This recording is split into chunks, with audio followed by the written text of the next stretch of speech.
Hello gamers! This video is a long one, as you can tell.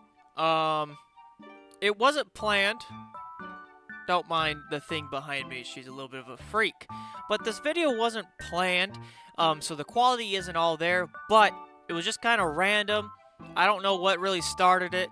My buddy was just on the tier list maker website while after a session of gaming with the boys, and we were just yapping about, and suddenly I think we just randomly found the Game of Thrones character tier list, and we decided to sit there for the next 3 hours or so, and I recorded the whole thing. And I was like, you know what, this is entertaining. It was kind of fun. We dove into all the characters and stuff, and I think it was entertaining, at least. So I hope you guys enjoy this video, and at some point, you know, I have made analysis videos on House of the Dragon.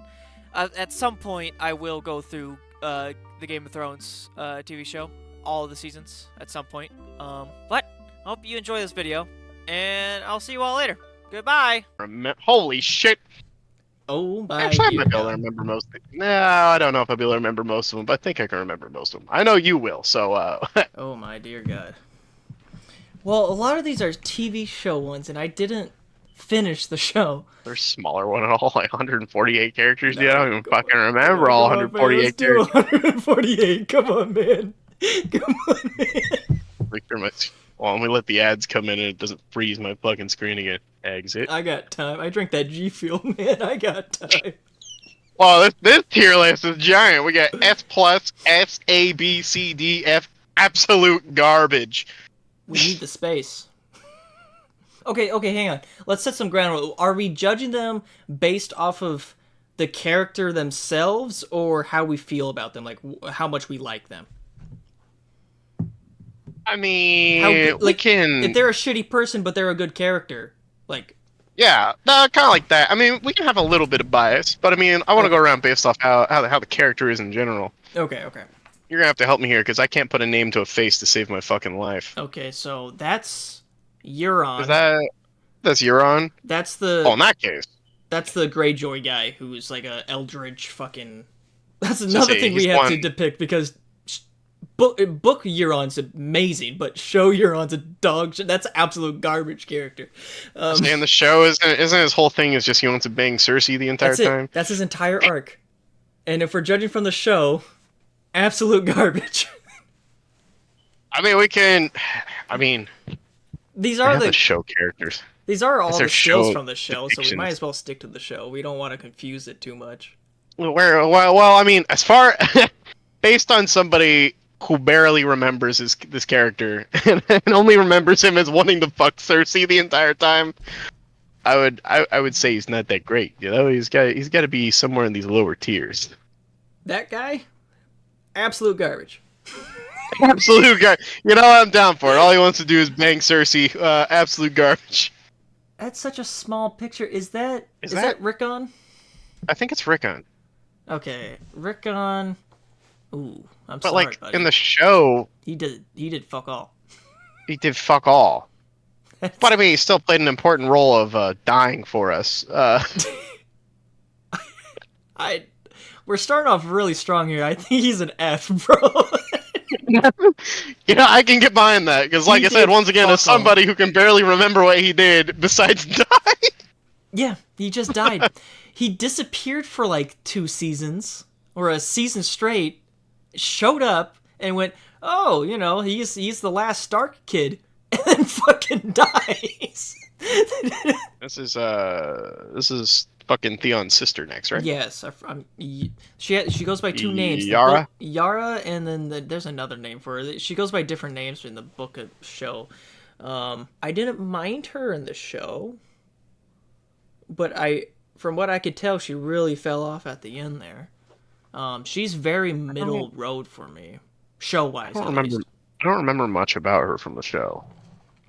I remember how she enters in the show, which is exactly the same as she enters in the books. Healing up on her brother and shit. Yeah. She's a bit of a girl boss, I will give her that, but like narrative-wise, she does not do a whole lot. Even at the end there, I think she completely fucks up and her ships get destroyed or something. She doesn't really do a whole lot at the end. But overall, I think she's a decent character. I think she's definitely like C, like okay. Nothing crazy, nothing special. Yeah, yeah, yeah. I can combine that. That little I fucker. couldn't tell.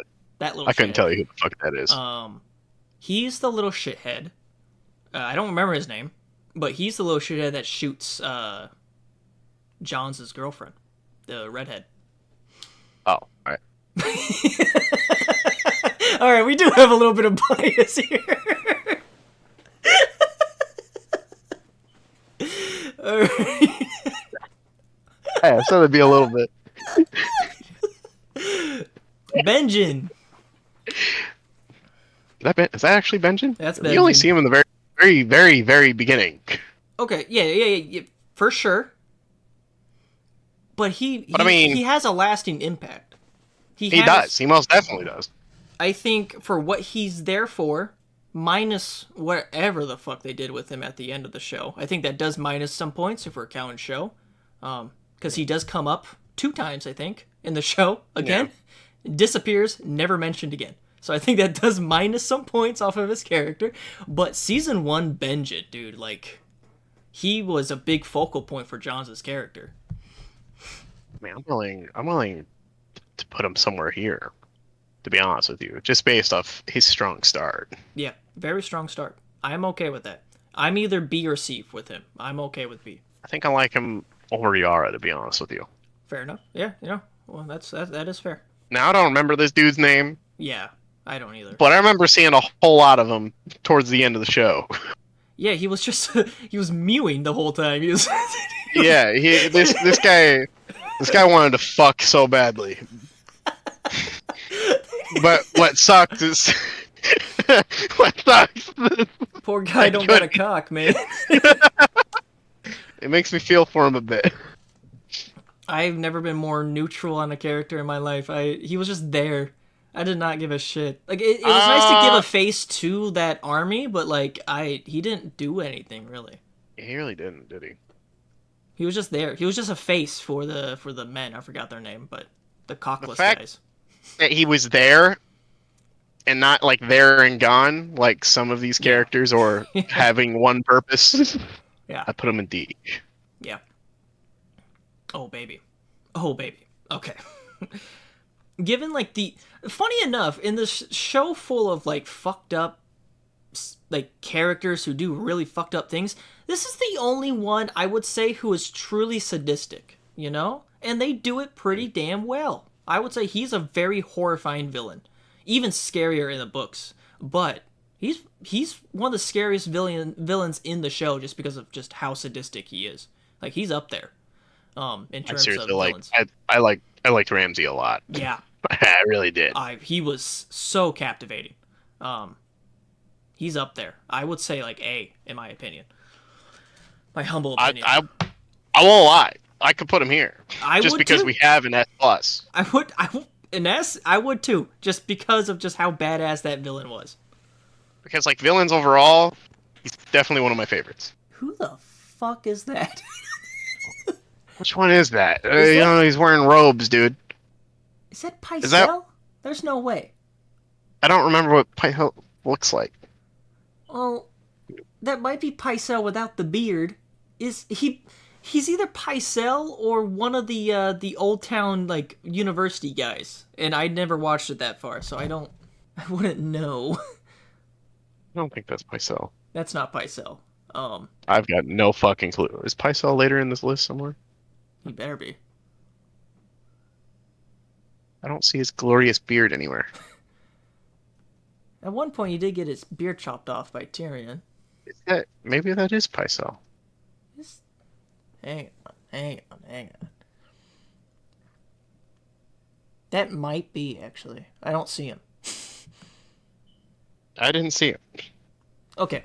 If it's Pycelle, he's up there for me as well. I think he really does his job perfectly well for the story. He's a Lannister sympathizer, especially if you watch that deleted scene where he completely reveals himself to Tywin.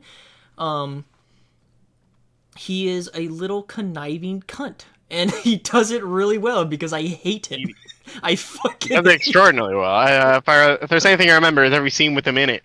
I was pissed. Just made me irritated. Which, compared to the books, like you did the job right. That's exactly what we were aiming for, is to piss me off. Yeah, a little I fucking could, slimy bastard. I could put him here. I can get down with it just because You- he did the role so well. You're gonna piss off so many Game of Thrones fans, but yes, he deserves A. I'm gonna be honest. I think he deserved it. This cuck boy's girlfriend. Cuck boy's Little girlfriend, chop Maybe dick they should be boy. together. Maybe they should just be like lined up together. You know, they deserve each other. She Just next kind to of each played other. the same role, in my opinion, Yeah. where she was just kind of like there, and then is it fucked up of me to say it's a similar Rickon situation? Yeah. At least she was there, though. I think one of the poorest things that didn't attract me to Dany's arc was the characters that were surrounding her. Like, I just didn't give a fuck, you know? Sadly. Like, Barristan and Selmy, like the night guard that Yeah. defected, he was one of the strongest characters that joined her, and the Joran, the fucking bear guy. Tell me, it was supposed to be an absolute badass. He fucking died. like a bitch. I don't. What the fuck did they do, bro? Come on, man. Yeah, I don't know why you had to remind me of that. That was so fucking disappointing. I just remember always when I was reading the books, you're just like, man, this guy, he's scary. I wouldn't want to face against him. And he died like a bitch. Yeah. Well. Yeah, I don't know why they did that to him in the show. In the books, like, he's still alive, he's still kicking, he's still a legend, but yeah. Shame. This one, it's just Ghost. Okay, should we even judge the we- animals? Like, I don't think we should. I mean, they basically. they're not I mean, characters. I wouldn't put them to the level of absolute garbage, but I would definitely put them to the level of Rickon Stark. Okay, Where like they're there. Ghost I would put up high, but the rest of them, I don't give a fuck about any other wolf besides Ghost and Well, in that case, I think There you Ghost go. should be at the same level as the D tier as these two doofuses, because I Fair mean, enough. the Ghost is there, you know. fair enough. As for the rest of the wolves, or I mean, yeah, they're like Okay, I will say, if we judge the rest of the wolves, Grey Wind, Rob's What is this wolf one, should isn't be higher than the rest of them.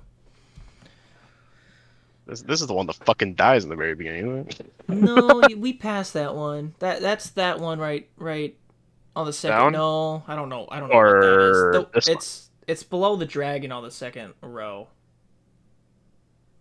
Second row. Second row. Oh, I see it. Yeah, Oh? that's Ned Stark fucking stabs that poor bitch. But yeah. I don't remember this dude's name. Oh yeah, I forgot it too. But that guy's a fucking legend. All right, that guy's a fucking legend. He's so good. His death scene's so tragic. It's so sad. He's like going senile, and he's like talking about Egg, his brother. I love him, and he's like a father figure for John. I love him. Oh, he's the Targaryen dude, right? Yeah. Yeah. He's Huh, the guy. in that case, yeah, I like him a lot. Aemon, I mean, Master Aemon.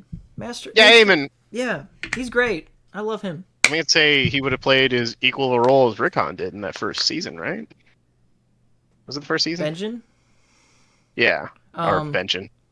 Rickon's got me pissed off. I over think. here, dude. Well, he has a higher role to Benjen because he has that whole revelation to Jon. Is like, hey, look, I might be a Targaryen, and like he has his whole mentorship over Jon.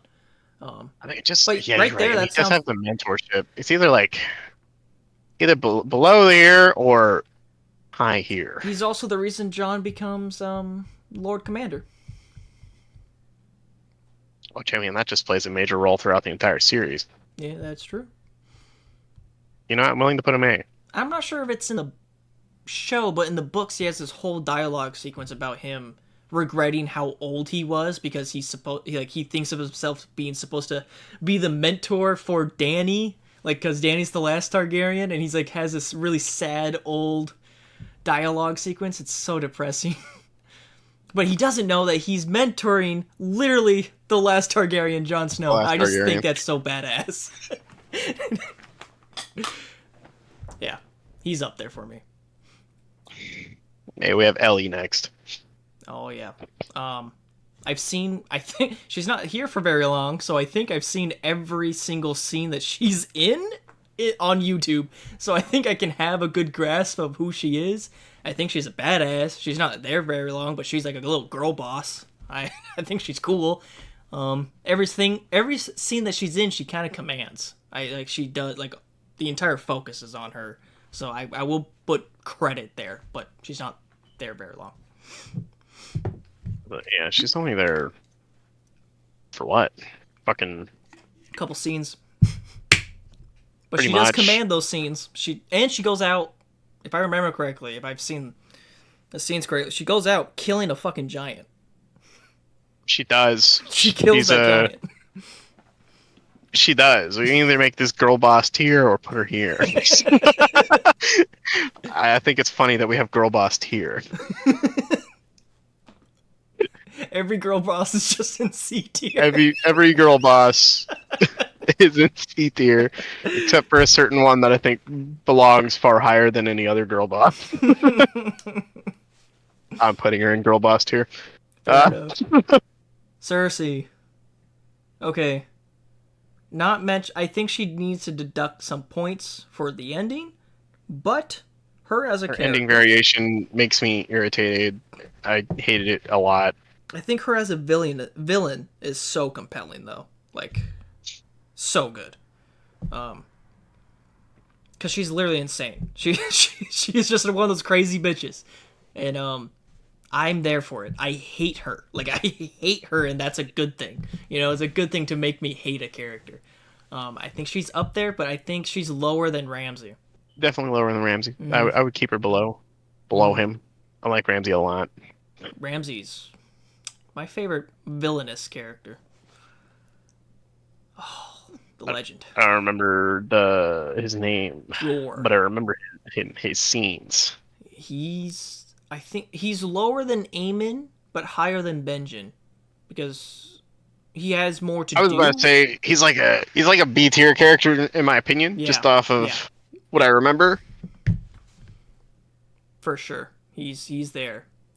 He does his part, and he gets fucking cut down by his own men. Okay, another absolute garbage set of characters. Those cunts. There's the Sand Sisters. They're the daughters of Oberyn. And they just I don't even do dumb shit the whole show. I don't even remember these bitches. Yeah, as you shouldn't. They're so dumb. They don't do a whole lot. They plot to like do like Lannister. Yeah, okay, yeah. Absolute garbage. I'll put them at the very bottom because at least these two had a set purpose. Yeah. This guy was meant to kill somebody I liked, and this guy was meant to fuck Cersei at some point in time.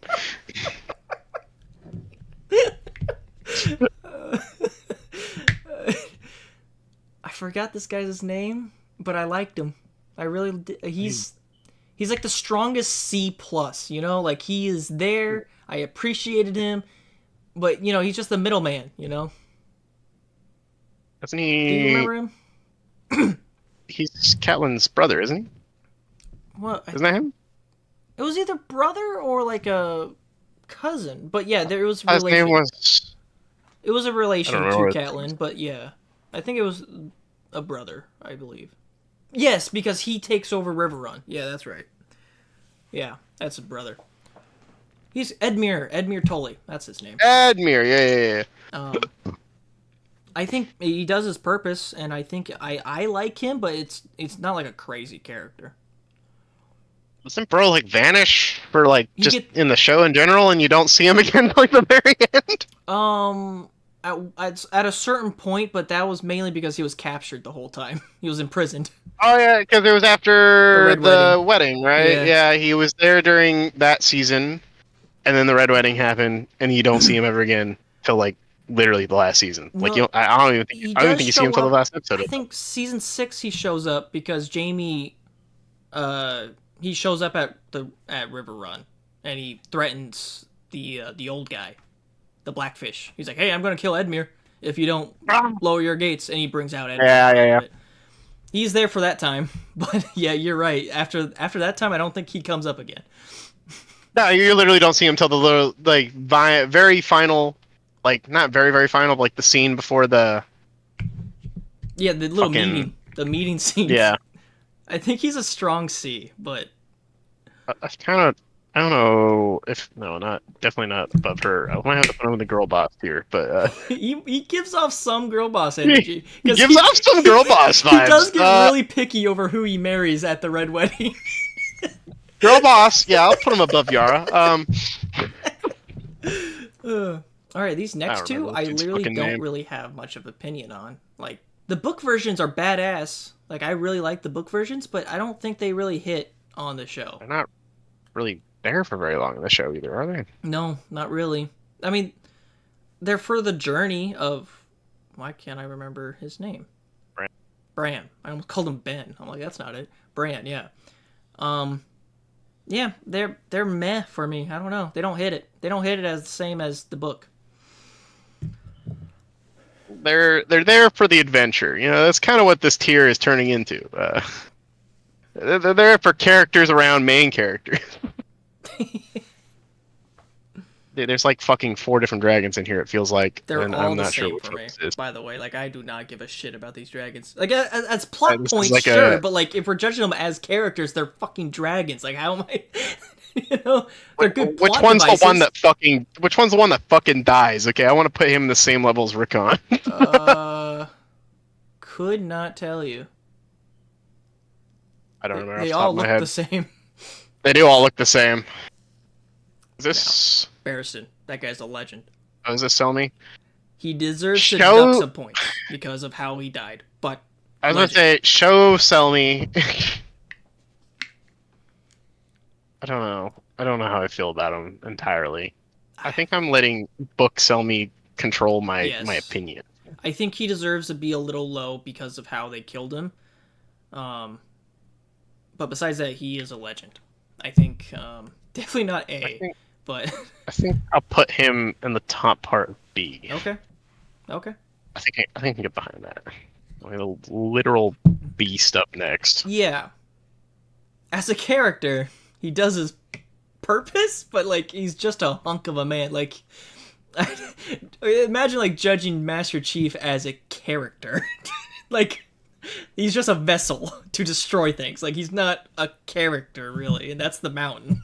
You know? Like he's there to 1, be a big dude that breaks shit, and 2, piss off his brother. Yeah, that's not as a. It's literally it's his purpose. He's a walking plot device, and he doesn't have a whole lot of complexity. He's just angry and wants to kill things. I don't. Yeah, I'll put him in girl boss. No, he. Every once in a while, he gets his hair done, gets his fucking fingernails trimmed. Put him above Edmure because I think his purpose Damn. with his brother means more. Damn. Okay. All right. Fair enough. You know what? That makes sense. Okay. At first, I was. I feel like he has some sort of drive in his brother's story. You Yes, know, like I mean, I ultimately he agree. does. I mean, the very end of the show. I mean, As a plot device, I agree 100%. Danny, the ultimate girl boss. Okay, how her character went in the long run, We I can't- would have yes. no problem pissing off everybody putting her in girl boss here. okay. Think about it. All right, the best villain arc I have ever seen in a story, because I kind of saw it. Like I kind of saw the seeds that they were planting. Like Danny could end up being the ultimate villain, a villain that we've seen her journey from the very beginning. Like imagine if they pulled that off, and they gave us that horseshit. You know, so If they had just done it right, I yeah, would've dude. liked- Like imagine if they just. Oh my god, because I know that's what like George wants to do, and now I'm sure he's terrified to do that because of how Like- badly they fucked it up. In the insanity levels that a Targaryen, as they say, was supposed to hit, she went from like a 3 to a fucking 10. They were It didn't supposed make to sense stretch to that me. out within 2 more seasons, you know, and it just Yeah. they're like, let's make it 2 episodes, call it good, baby. So we definitely need to take that into account. And honestly, I wouldn't complain much putting her in C. if they somehow if they pulled it off correctly, I would say it's the best fucking character out of Yeah. all of them. Yeah. Like I could put that there. But like this seriously should knock her down like a good couple levels. Like I think in my personal opinion, probably like upper B. Yeah. Yeah, sorry. I could put her Danny. above Selmy because book Selmy is still holding a bit of a thing on me. I feel it because like the beginning of Danny's story is just so good. You feel for her, and deep down you know that she's not going to a right place, but like you're there for her. You sympathize with her. All right. If season 7 never happened. Yes. Yes. I have this. Actually, I have worse complaints when it comes to Tyrion. Danny Oh, I know was you good do. up until that point. Tyrion, in my humble opinion, he fell off at season 4. Like at the end of season 4, that was it for Tyrion for me. I hated him throughout the rest of the seasons because he became stagnant. Like he did not change. When you kill your father, like if you read book 5, starchly different characters. Like Tyrion becomes the villain because he gets so he hates himself so much for what he did, and then it gets really fucking dark and twisted, and you're there for that. You so many Tyrion chapters, and you ride through his darkest fucking thoughts, and you watch the show. And he's just like, I'm depressed. I can't fuck a prostitute because I'm so sad. You know, like, what the fuck? So, like, I want to hear your opinions on that guy. No, I can completely agree with that. In my Completely humble agree. opinion, just because of that, the highest I would mean, put that- him is C. But, You remind me of that scene specifically from the book compared to the show. yeah. It's just not even. They're just drastically different. Yeah, I just. Everything I think- prior is amazing. Like, he's a great character. I think we'll have to put him upper C because I mean he does push the story still. Like he does. still holds his part, but just the way Being a he was jackass. portrayed. Yeah, dude, he's supposed to be this witty, smart character, you know? Like, that's his whole purpose. He reads the books, he's the smart guy. And if I remember correctly, just about every single thing he did in the later seasons, it turned out to be wrong. He fucked up the entire time. Every single choice, Danny, all of these things, like, oh, I was wrong. And then at the end of it, as a cherry on top, he becomes Hand of the King because he failed? What the fuck, dude? Yeah, I wasn't on board with that. Jesus Christ. Fuck is bro? That guy, I know his face. Oh! He does not matter. He is the guy who's the little prison guard in season 1 when Tyrion got kidnapped by Catelyn. He's the guy that beats Tyrion with a little, like, stick. All right, Yeah. equal parts. Yeah. Character with major name equal as character that did one thing. Yeah. Girl boss. Girl boss. I mean, I don't think I could put her in C if I'm being honest with you. She's girl boss. She's a complicated one because like she's one of my favorite POV chapter characters, but like, oh wait, no, never mind. It does kind of translate well, at least in the earlier seasons. She kind of lost me later on, but she deserves to be in a good spot. I think people won't like this, but I think Dang. that. No, if I I'm being agree. honest with you. I agree. This might, this I thought about members only, but how hot this is, This might trigger somebody. I might make this public just to piss some people off. This alone could just trigger somebody. Maybe Book Sansa is playing a bit of a role similar to the Selmy situation, Yeah, but Book Sansa just, oh my god, dude. Yeah. I don't know what, okay, hang on. Oh, wait, yeah, no. I agree. I like- the more I think about it, honestly, when I think of TV show, I don't think of Sansa that much. I don't know why. honestly, I don't even know if I can really put her in B tier. Like, I'm more than willing to put her in A tier. Like, I actually liked her character a lot more in the show What did she do in the than I would later? think. Oh, I remember her doing something really fucking stupid. Like, the whole, like, Battle of the Bastards thing was fucking really retarded on Sansa's part. Because, like, she didn't tell Jon that she has the army of the Errands at her disposal when they're, like, desperately needing the soldiers until, like, the very end when she's like, oh, guess what I have? Guess what I have, Jon, this whole time? Never mind. She stays in B because she might very much be the reason why this guy's in F. Yeah! Never mind, Sansa. I'm sorry. You're staying in B.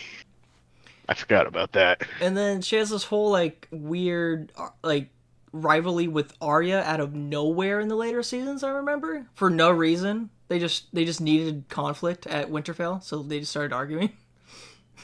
Anyways. Beef with Arya. Yeah, definitely in those later seasons, she was not. Yeah. No, I don't care what he says. I think the seasons leading up to the Battle of the Bastards, in my opinion, I like her more Yeah. than Dany's downfall. Sorry, Danny. Sorry, Danny, but your downfall really pisses me off and makes no sense. Yeah. Okay. Is that? This is the guy who takes over that little hut in the middle of nowhere after they kill Jor, the bear guy. Fair, dude. He's. Have you ever watched Pacific Rim? Yes. You know that little scientist doctor guy? He's played by him. And Wow, really? yeah, I think his portrayal, like his portrayal, like the actor, pushes this character way above than I like than the character itself. I think the portrayal, the acting is phenomenal. And he does have a really cool fight scene with Jon. He teaches Jon how to play dirty when fighting. I don't remember his name. I think his last name's like Tanner or something like that. It doesn't matter, but I think, I mean, definitely like a C or D character overall, but like that portrayal, that acting by the actor alone, I think should push him up a little bit more. Like the acting was phenomenal. But Put him above Cuck Boy. yeah. Put him That's above perfect. Cuck Boy and his girlfriend. That's perfect. This guy, probably the useless motherfucker translated from the books. I don't remember him in the show. He's He's the the light of fucking fire guy. He's the Oh yeah, he's he's the dude who keeps coming back. Yeah. They did nothing with him in the show, did they? No. Oh, well, in that No. case, In the books, he's the Yeah, whole I ain't reason gonna- I Catelyn ain't Stark gonna- comes back alive. Yeah, I ain't gonna lie. I'm on board with absolute garbage. Like, he shows up, scares, why can't I remember his name? Sandor Clegane, he scares him with fire. Because they had the whole little... I remember that scene when they had the whole he scares him with fire. He also fought Sandor, didn't he? Yeah, he like did. in the fucking. Yeah, he fought him. Sandor killed him, And then he he was- came back alive. Yeah, Sandor killed him, and brought him back to fucking life. That was the last time we saw him, I believe, until like the very later where he comes back randomly to fight at the Winterfell battle, and he dies there, I believe. Yeah. Yeah, like that. It's one of the dogs. I'll put you above Rickon. Yeah. Okay, he's Sam's dad. That's Sam's dad? That's Sam's dad. Isn't he just a dickhead the whole time? Yeah, he doesn't do anything, he just kind of talks. He's like, I hate my son. I mean, ultimately, this, I hate my son. He's like a woman. He's gay. It's really part of Sam's story, though, doesn't he? He I mean, pushes Sam's as a story. mere, if we're judging him like on the mountain level, like he does have, he's very important to Sam's growth. But he does nothing else. I wouldn't put him quite to the level of Mountain and Sandor, but I'll put him here. I'll put him above Cuck or below Cuck. Put him above the little two children who brings Bran up to the wall. To be honest, these two kids, I barely remember them all. I put the fucking dragon above them, dude. This is the most aggravating tier list to any fan ever. I'm here for it. I'm fucking here for it. Randall, Tarley's Yeah, I don't even remember their names. I don't even. These guys were like so early on in the seasons that I'm sorry. They probably played a more crucial role. I just don't fucking remember them. They saved Bran, and they're the whole reason Bran goes up to the wall and meets the dude. But besides that, like, they're not. I don't know. Maybe it was the acting. I don't know. Something about them just very muted. Isn't this the fucking kid that's in Maze Runner? I just not realize that. Yeah, it is. Yeah. Who's up next? Is that one of John's friends? It's John's friend. I don't remember his name. Yeah, it's Fuck if just I know. yeah. It's I don't remember his fucking name. He's one of the if that looks right, he's one of the guys who actually survives. Most of his friends die up there. I think he becomes Lord Commander, right? I'm pretty sure. At some point, I don't know. He's very I mean, he's a good friend of John. Like, he's not. He's a good companion. Yeah, I don't remember shit about him. To be honest with you, I remember a couple scenes at the wall with him. Yeah. But I mean, he's there to support John, really. He also lets Bran in, if I remember correctly, once Bran comes back through the wall. I think he's the reason why Bran gets through. But besides that, he doesn't do a whole lot. He's there for the fight scenes, and he's there to help John.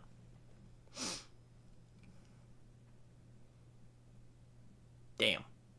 Yeah. Get fucked. he's got long hair. I mean, I could put him in Girl Boss. No. Don't do that. Don't do that. Don't insult my man like that. Now, this guy is a fucking legend, alright? Sir Davos, my boy. My fucking boy. Oh, this is Davos? That's Davos. He's fucking legendary. Oh, yes. You're getting a little... Okay, I'm down for it, but he is fucking fantastic. Maybe... One of my favorite characters. Maybe here. I don't know. I think I like him better than Cersei, in a way. I like him better than Cersei. He's He's one of not the very passing it. few, like, genuinely good characters in the whole story. He means well. And every single fucking scene with him and Stannis' daughter just, like, melts my heart, man. It's so cute. So fucking cute. Stannis' daughter, dude. Oh my God. Dude, that burning scene, holy shit. And the scene when That's he immediately finds what I the thought little of, charred... the burning scene. The charred deer, and he confronts her. Oh my god. Tears me apart, man. Davos, dude. Definitely above Cersei. Oh my god, he's so good. For sure. Some of my favorite chapters in The Song of Ice and Fire 2 was his chapters. I love him. He's great. I like that he kept kind of the same role, even in the unwritten seasons. Yeah, yeah. I hope, I really like his role being, like, the right-hand man to Jon. I like that idea. Even though it probably wasn't executed well, but I really like that idea of him. Instead of Stannis, he's like, the obvious choice is Jon afterwards. I couldn't tell you who the fuck that is. He doesn't matter. He's one of the guys that Dany talks to early on. One of the mercenaries? The merchant people, or no, he was with what's the guy that joins her? The like pirate looking dude? I forgot his name. I know who you're talking about. They recast him like halfway through. And he is like the more like spunky companion of Dany's, and Jorah hates him. Don't know his name, but he was with that guy, and he ends up killing him and joins Dany. He does not matter. He's just one of the mercenaries. Okay. Yeah, he's on that level. Yeah, he's. Okay. Hang on, but give her some respect, okay? It was so Ned killing her is so tragic, dude. I'll put it above the other dog. What dog is that? I can't even. I don't know which dog this is. Oh, I think that's Rickon's dog, but that's the right place for him. He just dies. Oh, like what's this? What the fuck you call me? Like Raggy Dog or something Shaggy fucking stupid? Dog. I think it's Shaggy Shaggy Dog, Dog. Shaggy Dog. Yeah. I still put him above his own person. Yeah. Nah, that psycho bitch. I don't have much words to her. She's just a psycho bitch. Doesn't do a whole lot. She's just a psycho bitch with Ramsey, and she's there to fuck with like Oh, Theon and Sansa. oh, yeah. I mean, I put him at an equal level of like just there, kind of like these. Um, Probably beneath the Tully well, because I mean, I not the was Tully though. compelled by her actress. I will say that she's not on the level as the skull drinking guy, but sure, it was really good acting from her. Yeah, Yeah, I was compelled by her being a fucking psycho. the fucking. That's Theon's dad. That's not him. Was this Theon's dad? Yeah. I mean, he was there very shortly, was he not? He gets killed by Euron, the Theon's uncle. Oh, oh, I remember that. Yeah. I mean, he's there to be chaotic. Like, he's there to throw chaos into the ring. He's the reason why Theon betrays Robb and all that. That's my. I'm kind of getting like a mountain vibe Yeah. here, you know, like Yeah, he's the whole. he pushes a character story. He's better than Edmure. Yeah. Damn. Okay. I seriously still think I never see this guy till the very end. You're hate on Edmure, dude. I don't know, man. Girl boss. Damn. That guy is only in the later season. I think he's there very briefly in season. What was that? 4, 5. He's one of the guys up in the Aaron's place. He's one of the knights, and he's there during the trial. You know when Littlefinger kills the bitch. I forgot her name, but the bitch. Yeah. He's one of the Catelyn's people in sister. that circle that's like trying to call out Littlefinger, and Sansa backs up Littlefinger. Like he's in that scene. And he takes. I think he's in the later seasons because he takes control of the Aaron's place, and he does not. He's the reason why Littlefinger kind of gets killed. Because he does not back. He always hated Littlefinger, and then when he dies, Littlefinger calls for help. He's like, "Fuck you, bitch." He's not really there a whole lot. But as a character, I mean, I'm not dissing on him. He's just not there a whole lot. He's there at some points for important things, but I could not tell you where to put him. I have not a clue. I don't know. I don't think he belongs in girl boss territory, but I mean, Hang on. You should put him below the the At least those two have very good acting.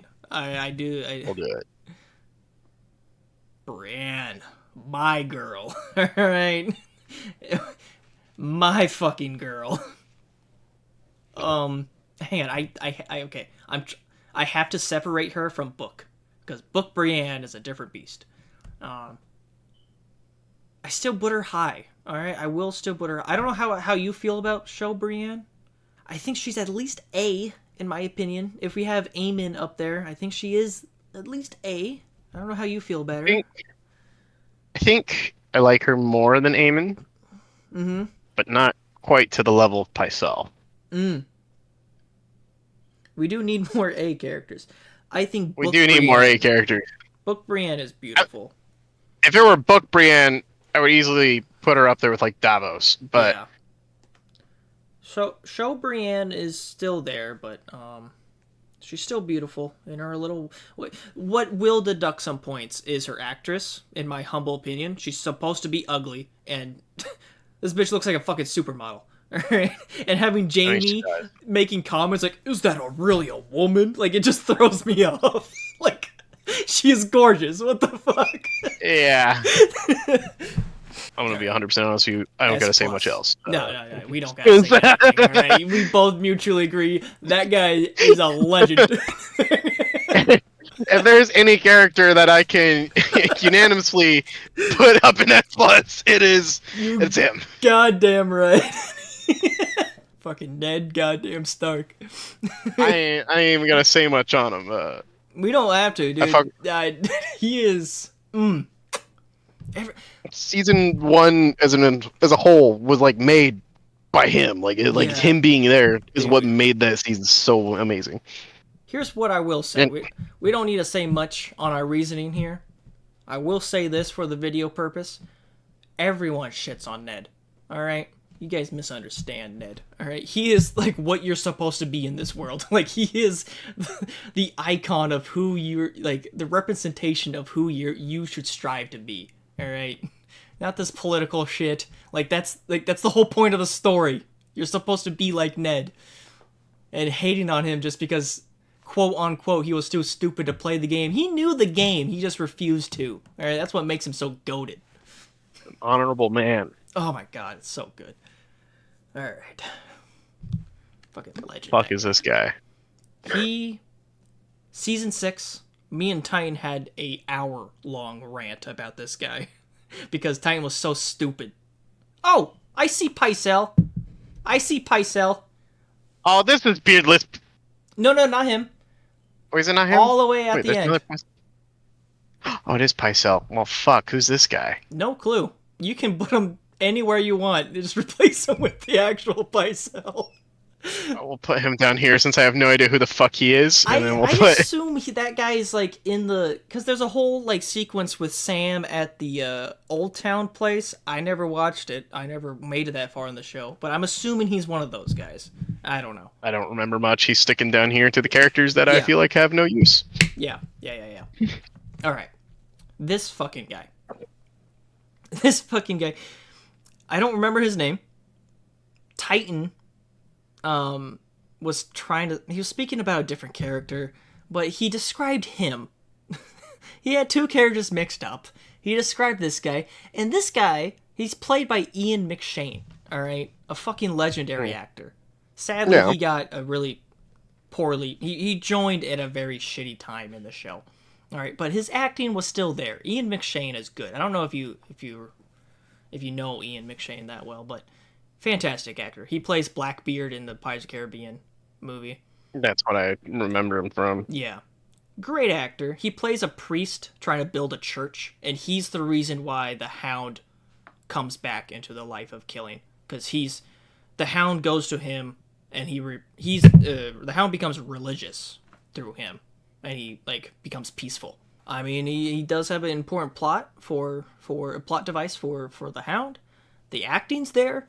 But besides that, he doesn't do a whole lot in the show because he immediately dies, I think, within the same episode he's introduced. I'm getting a vibe of somebody that pushes a story slightly, a bit. Like he did something for a character. But also wasn't there for very long. And it kind of gives me same vibe as this guy. As Sam's father. Kinda. Slightly more important, but yeah. And the acting's better, in my opinion. Ian McShane slaps. He's also in John Wick, Ian McShane.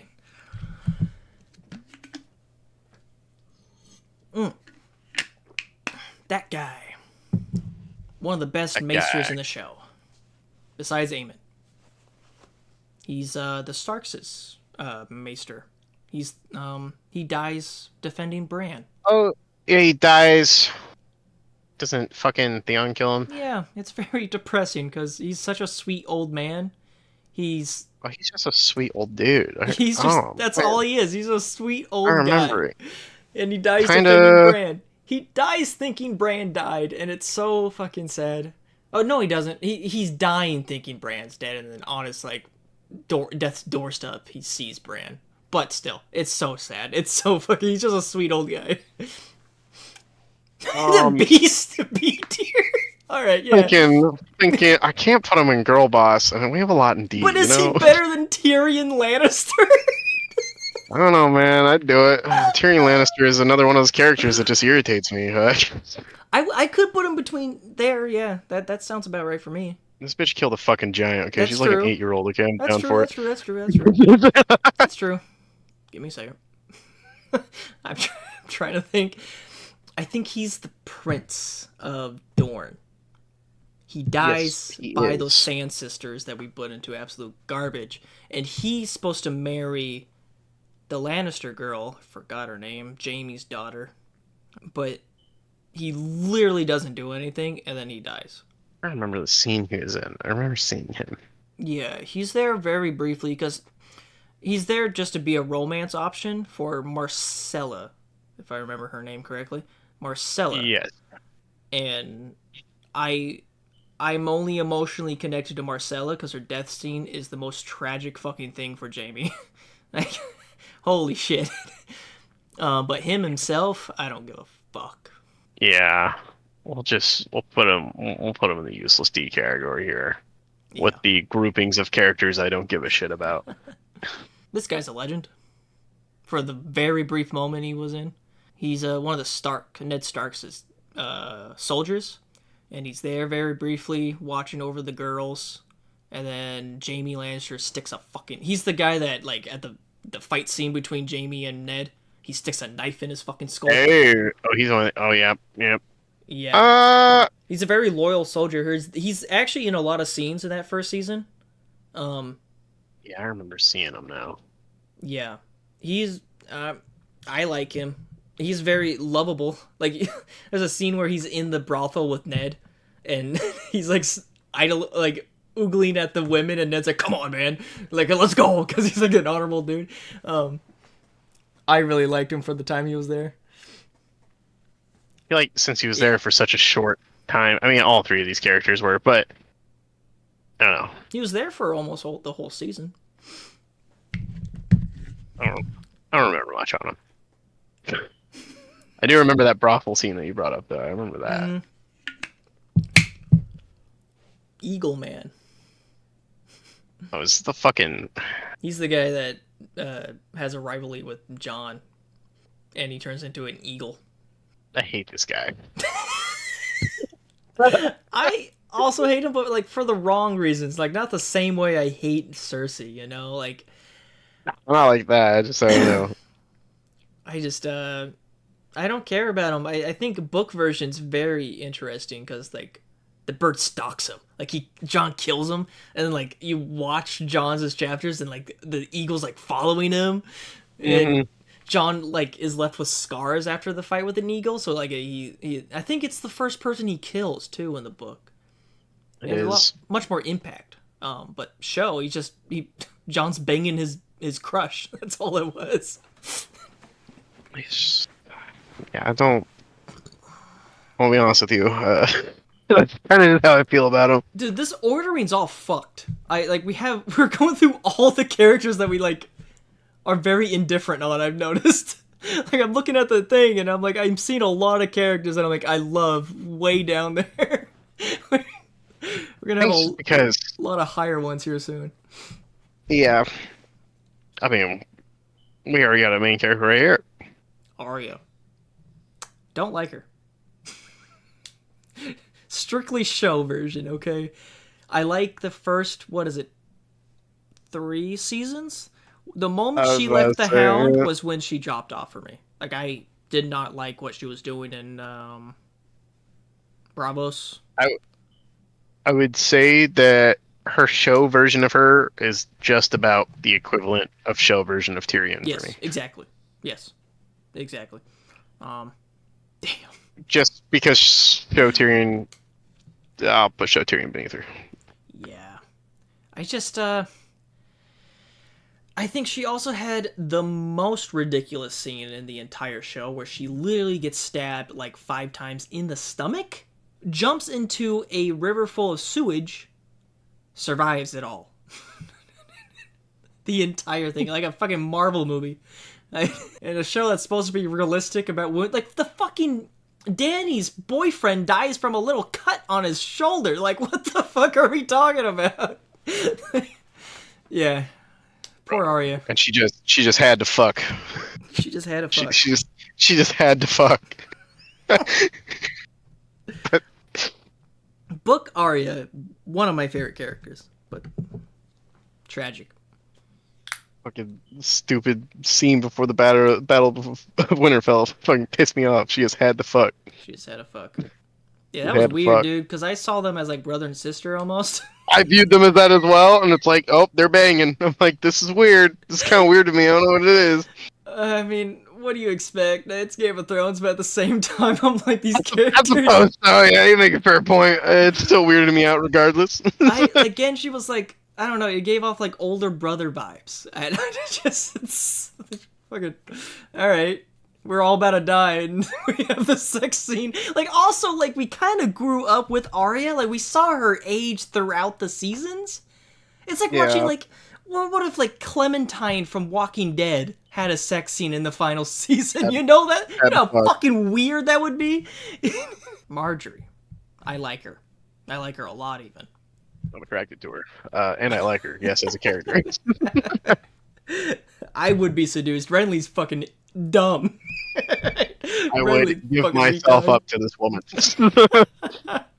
I think she is like the perfect example of like a genuine politician in this world. Like she's nice when she needs to be, and she's conniving when she also needs to be. Like, she's the perfect balance. She's not a Cersei where she's super authoritarian, and she's not too feminine. You know, I love the balance there, and she's a good character. She's also Hot as fuck. yeah, she's up there. I think she's a very strong B, judging from the other Bs that we have in there. Yeah, that sounds about right. Yeah. Yeah. Yeah. Oberyn. Okay. We talk about characters that haven't been here for this long, but this time it's a plus for this motherfucker. Like, for the very short time that he's there, he gives the strongest fucking performance. Dude, this guy is a legend. Or even book form, I think holds up to show version. Like, he's great. His show version is still a great character and all. Pedro Pascal gives me bonus points. Yeah. Honestly, I think he's. I don't know if you want to say anything more, but for me, he's A. Yeah, sure, I'm down for it. He's a legend for like he's the perfect plot twist. You know, because we see Tyrion at his lowest. Definitely the plot twist is definitely. I mean, it's a big plot twist, at least at the point in the show where you're at in the show. Yeah. But like I said, just bonus brownie points because of great casting, great just overall. I liked it. George R.R. Martin did the perfect like switcheroo, because like we see Tyrion at his lowest point. All of his friends, even his brother, denied fighting for him. Like, we think like it's over for Tyrion, and then this random motherfucker, like, and it makes all like it works because it makes so much sense. Like, Oberyn's there for revenge. We made it very clear in his intro scene that he's there for revenge. Of course he's gonna show up. We don't expect it, but of course he's gonna show up and help Tyrion. And then, because he's there for revenge, he also gets seduced by that and fucking makes a mistake and dies. Like, it's, oh my god. It's masterful. It's so good. I fucking love it. Seeing his fucking teeth pop out of his skull, dude. Fucking amazing. Oh, masterful writing.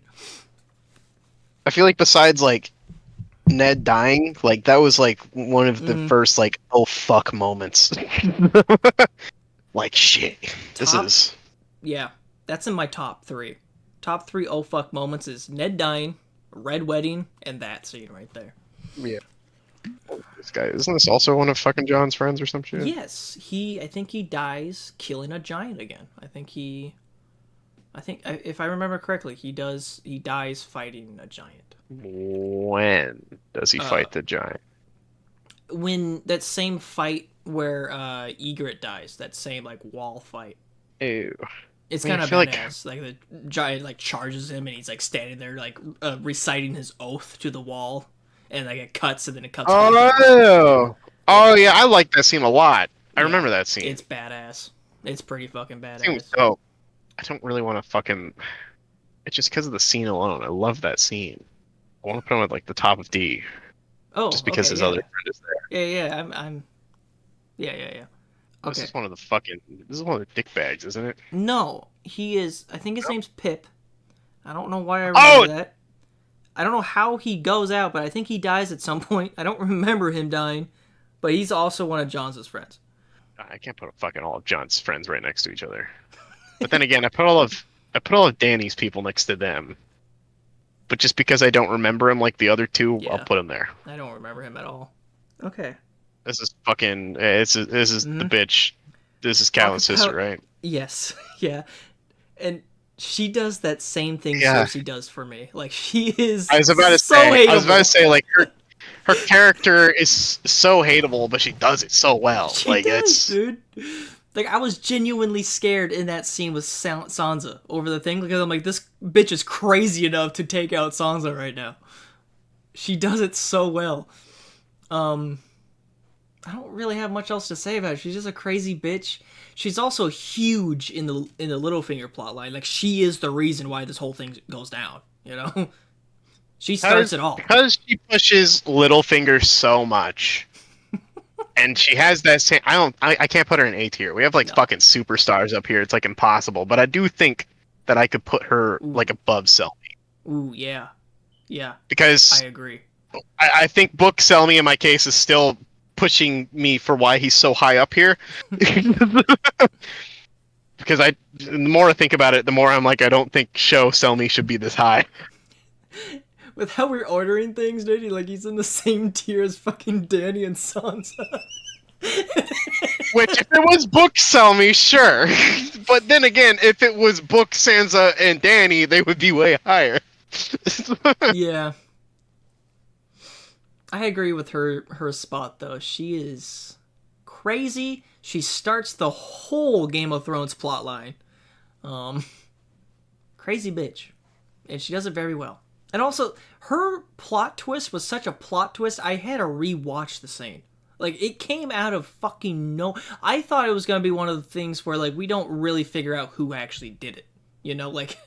I assumed the plotline was just going to get so convoluted and it's just going to be lost and it's just going to be left up to interpretation.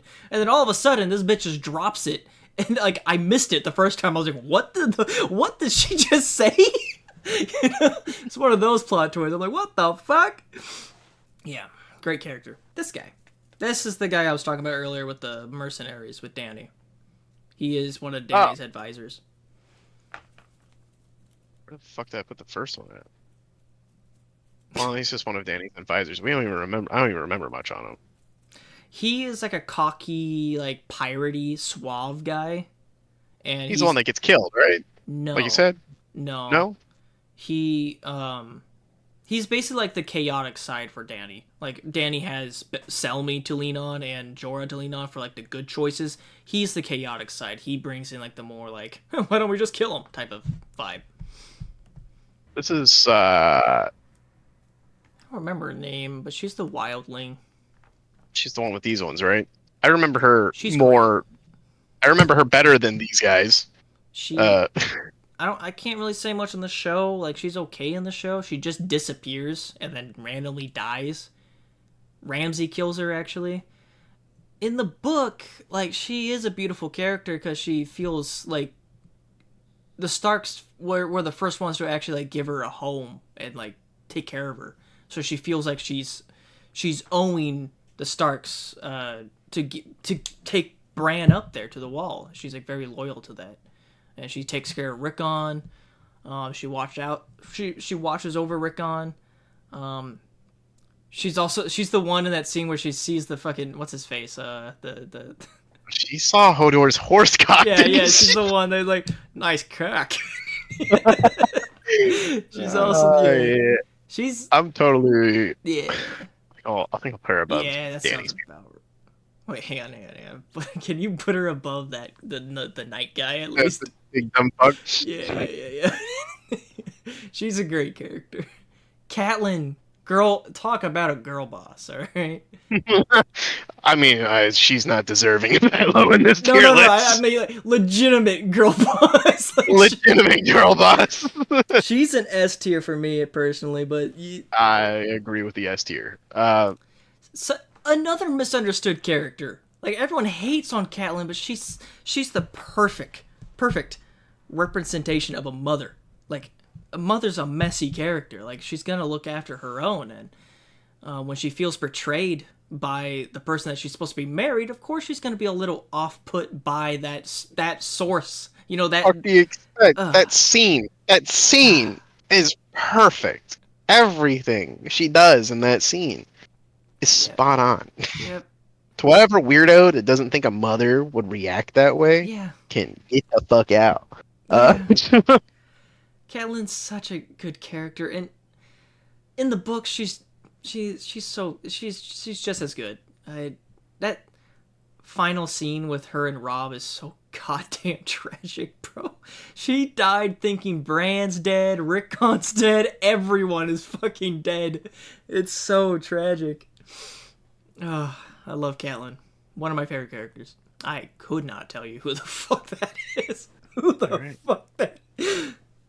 That guy. Who that is? That guy?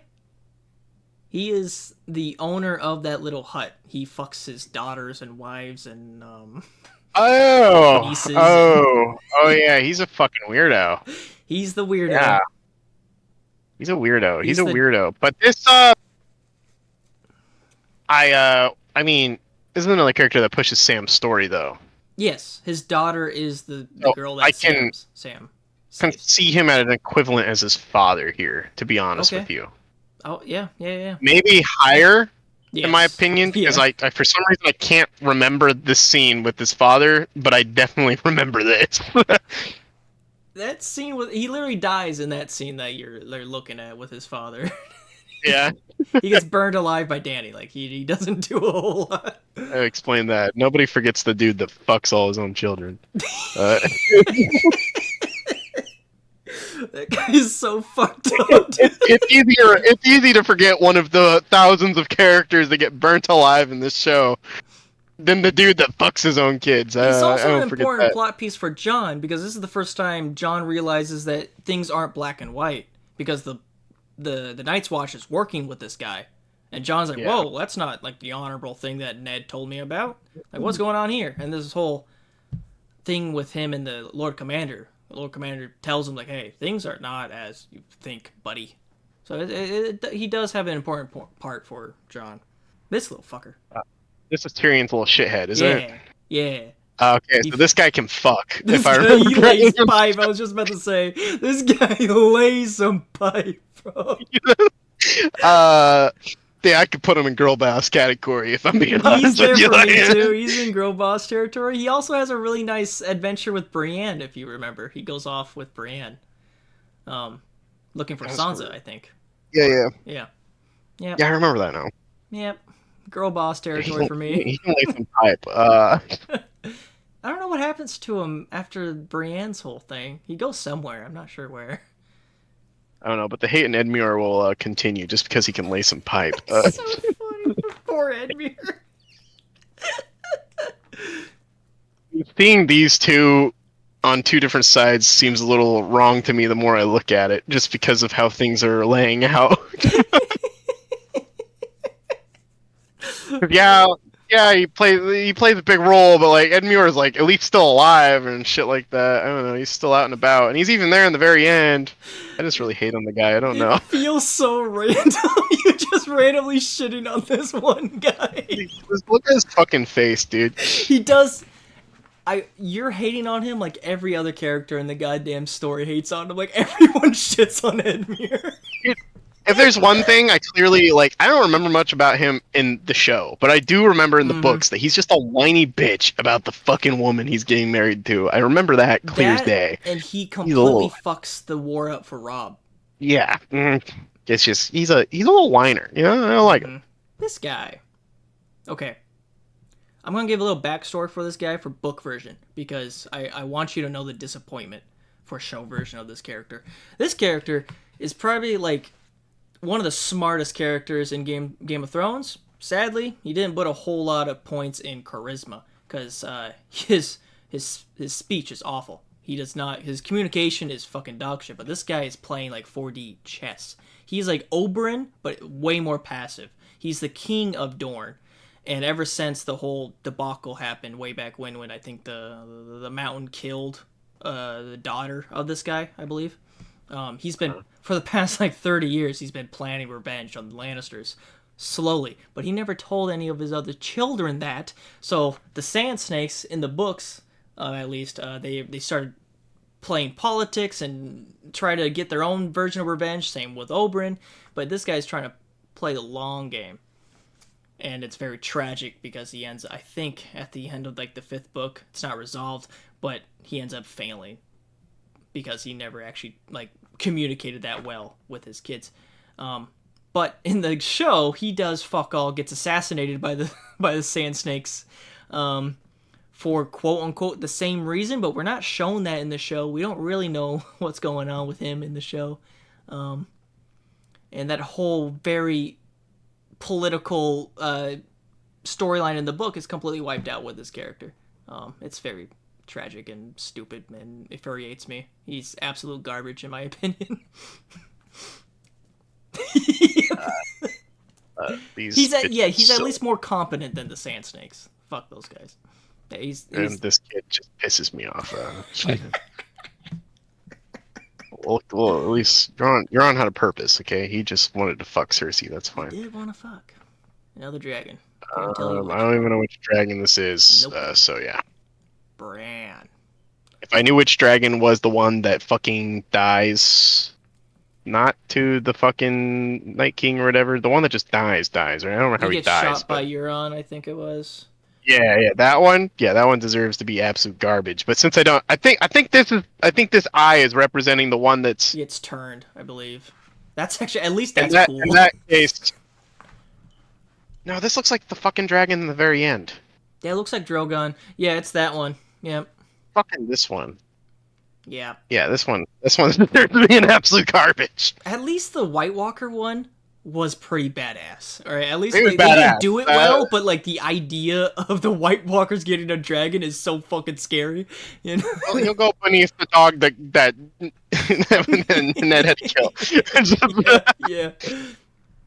Badass dragon. Not really much of a purpose to the badass dragon, but he was badass. Yeah, at least he was badass. What's your thoughts on Bran? What do you think about this guy? Bran. I don't like Bran in the show. I don't like him at all. I won't stoop to the level of putting him any lower than Tyrion, because that'd be just straight up disrespectful.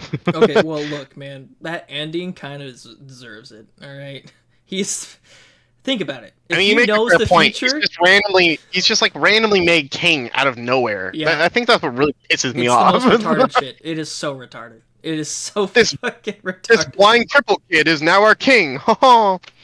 Who didn't do anything in the series of events, it feels like. Which makes it tragic, because I think the book would have such a tragic twist to it for Bran to be king, to be this all-knowing god, right? Like, sure, feudalism is taken care of, but like now you have this fucking god that knows everything that's going on. That's cool. What the fuck did they do for the show? Like, why is Bran's just this kid? You know, like, what the fuck? And honestly, I think season 2 was the last time I really gave a fuck about Bran. Because I did like the whole dynamic with him trying to play as the Lord at Winterfell with Theon and all that. And then once the wildling lady, I forgot her name, who talks about the cock of Hodor. Once she splits off from Bran, I kind of completely disassociated from his storyline. I really did not really care that much. So I would put him below Tyrion. But yeah, I think. And also his payoff on his story is so disappointing. Like in the book, the fucking crow guy is so scary. Like he is horrifying.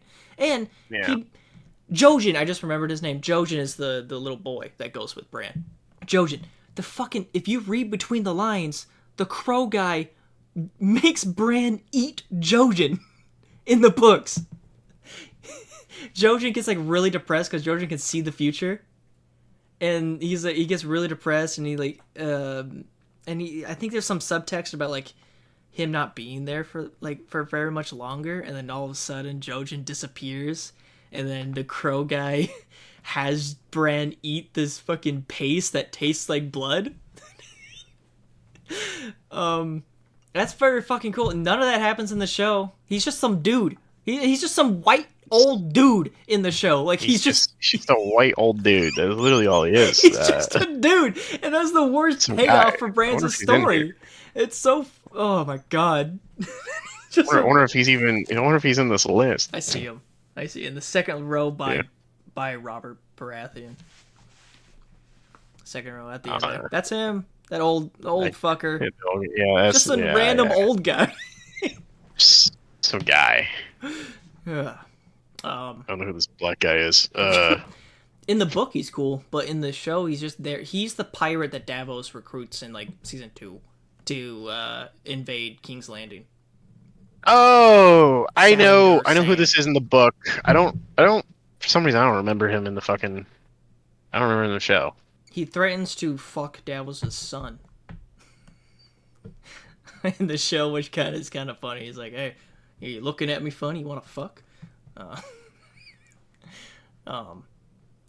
I think in the show he's not. I don't know. He doesn't do a whole lot. He's we'll put him above Shaggy Dog. Yeah. Yeah. Who We'll the put him above the dog. fuck is I that? He don't looks know like who he's this wearing a is. suit, like modern day. What the fuck? Who is that? I don't fucking have a clue. What the fuck? This is what we do with people we don't know. Who the fuck? I don't even recognize that costume. I don't. What? Is he one of the guys that? Is he one of the merchant dudes that Danny runs into? No, definitely not. I was thinking he's one of the prostitutes at the brothel with Oberyn. That one scene. I don't know what else he could be. I don't recognize. Maybe. I have no clue, dude. I have no fucking clue. This lady, she's cool in my opinion. She's real cool. Who is she? She's a Is she witch the- that fucks with Danny's husband. Oh, she's the hag. She's the hag. I think she's cool because she manipulates Danny and takes revenge for her people. Yeah. She gives Danny Yeah. a real fucking lesson about life. Like, Yeah. I love yeah, that. Yeah. because like Danny's like, I saved you. What do you mean? And she's like, motherfucker, you raped and murdered my entire village. What do you mean you saved me? I love that scene, She's dude. a story pushing character. Another one of those, I loved it. She's great. in my opinion. Mhm. And I'm half tempted to put her at the very bottom of Girl Boss. That's fair. Because I mean, she deserves it. did something for her people, you know? Like she got a revenge. I- She fucking I respect it. She got revenge for her people. Ed Sheeran. yeah. He was there for a singular scene. I don't even know why he's in this tier list. Yeah, there you go. I still hate the fact that this dragon died the way it died. I just hate it. Ed Sheeran can go above the dragon. Damn. That is Oberyn Martell's wife, and she's the leader of the Sand Snakes. She does more than the Sand Snakes. She's the one that kills Marcella. But she's the whole reason why the whole plot line fumbles really hard. She doesn't do a whole lot. I think she's above the Sand Snakes, but she's also just garbage. Garbage. Yeah. Sam. I like Shosan. I do too. I I think he's a crybaby bitch. I like him more in the show than I do in the books. I mean, he's a crybaby bitch, but I mean, at the same time, it's kind of what he is. Yeah. I think, for the sake of I like him, and there's some characters I feel like that shouldn't be in B tier, but I think he can take this spot from them. I think, just because of how much I like show version of him. Okay, if I'm judging him purely It's on either character, it's yeah. either this or this. No, I think you're right. I think if I'm judging him purely on who Sam is as a character, not whether or not I like him, he deserves to be right in there. Yeah. Yeah. I think he does. He symbolizes the common man. He symbolizes what Jon is striving to fight for in the world. He also has his uses. He might be he I think he's a George R. R. Martin self-implant. Um, this big fat guy who really likes reading books. See it? I think Sam's chapters can get really annoying in the books because the chapters in the books are so fucking long, and I just have to read like 10 pages of this guy whining. And it's kind of annoying, but Show Sam, he's endearing. I like it. I get it. This bitch is top tier girl boss. You see her She cooch. is a girl boss. Okay, I literally said whore, but like, she is a good example of what this society does to somebody trying to climb through the ranks. You know, and she does make it far. She goes from Winterfell to in Littlefinger's pocket. Like that's really good in this society, but as people do who fly too close to the sun, they get burned. And I think they're a good. She's a good representation of the types of characters trying to strive. I think they did really well for her character. That's not even in the books. Like she's just a show character. No, she's just a show character. Yeah, I think she's a good character. The question is where to put her in Girl Boss. I'm looking at a lot of characters here in Girl Boss, you know, and it's like I have a feeling you're gonna put it above Edmure, but I don't know what you're talking about. I would never do such a thing. Sorry, Cooch. Oh shit. What's this bitch's name? Egret? You know nothing, Jon Snow. I like her in the show. Yeah. She annoys me in the books. Does she? She does. I don't like her in the books. I don't know what it is. I think the reason why I like her so much is I think I like her actor, who plays her. Yeah. They also have a lot of chemistry. John and her are actually married in real life. Yeah, they're married. But I mean, like she's portrayed from the books very well. Like they're very similar. But I think it's just the way I don't know. Just that she annoys me. I don't know. It's just her character in general. I don't like her. Maybe I have to reread her chapters, the chapters of John and her. I think she is a really good love interest for John. I think that she's written really well. I just did not jive well with that whole section of Clash of Kings. But I really liked her in Storm of Swords and that whole ending of her character arc. I love that. It's so fucking tragic. It's on the same tragedy of Padme and Anakin, in my opinion. Like these two characters, star-crossed lovers who can't end up being together, and I think it works really well. Especially when John's like counting the arrows, and he's like praying that it wasn't his arrow that hit her in the book. But in the show, I think it's tragic, but I don't think it hits as hard because John's holding her. She basically holds the same role as these guys. Like Damn. She just pushes his story more, just continues. I would put her above those guys, but I kind of agree. Yeah. I would put him above him, and I put her above the fucking giant slayer Ellie here, but because that's I don't know. I don't feel like she. You know what? Never mind. I'm gonna completely change it up on you. Okay, I think we could flip Rickon and her, or not Rickon. Sorry, fucking Benjen and her. Holy shit! Benjen being there is driving me nuts. I don't know what it is, you and so is started off Selmy. strong with Benjen. I was kind of shocked, but I was there for it, man. Benjen's a badass. But yeah, no, I agree. I think Benjen we could above swap Tyrion's these kinda two wild. around. Like do that. Like I think we could do that. Yeah. We'll figure out Selmy later. Selmy. I honestly, just because I do think she's what starts John off. You know, Yeah. she's a major role that leads John pushing forward in his story. She's far higher than fucking the Mountain and his whole situation with his brother and how they push each other's stories. Like she's on a different level of it. I think she deserves to be that high. She is a very important love interest for John. It's very tragic. I love their story. I do personally, just because of how it ended, I was on the edge of my fucking seat reading that chapter of John when he's like, counting the arrows and he's like, God, I hope that arrow wasn't mine.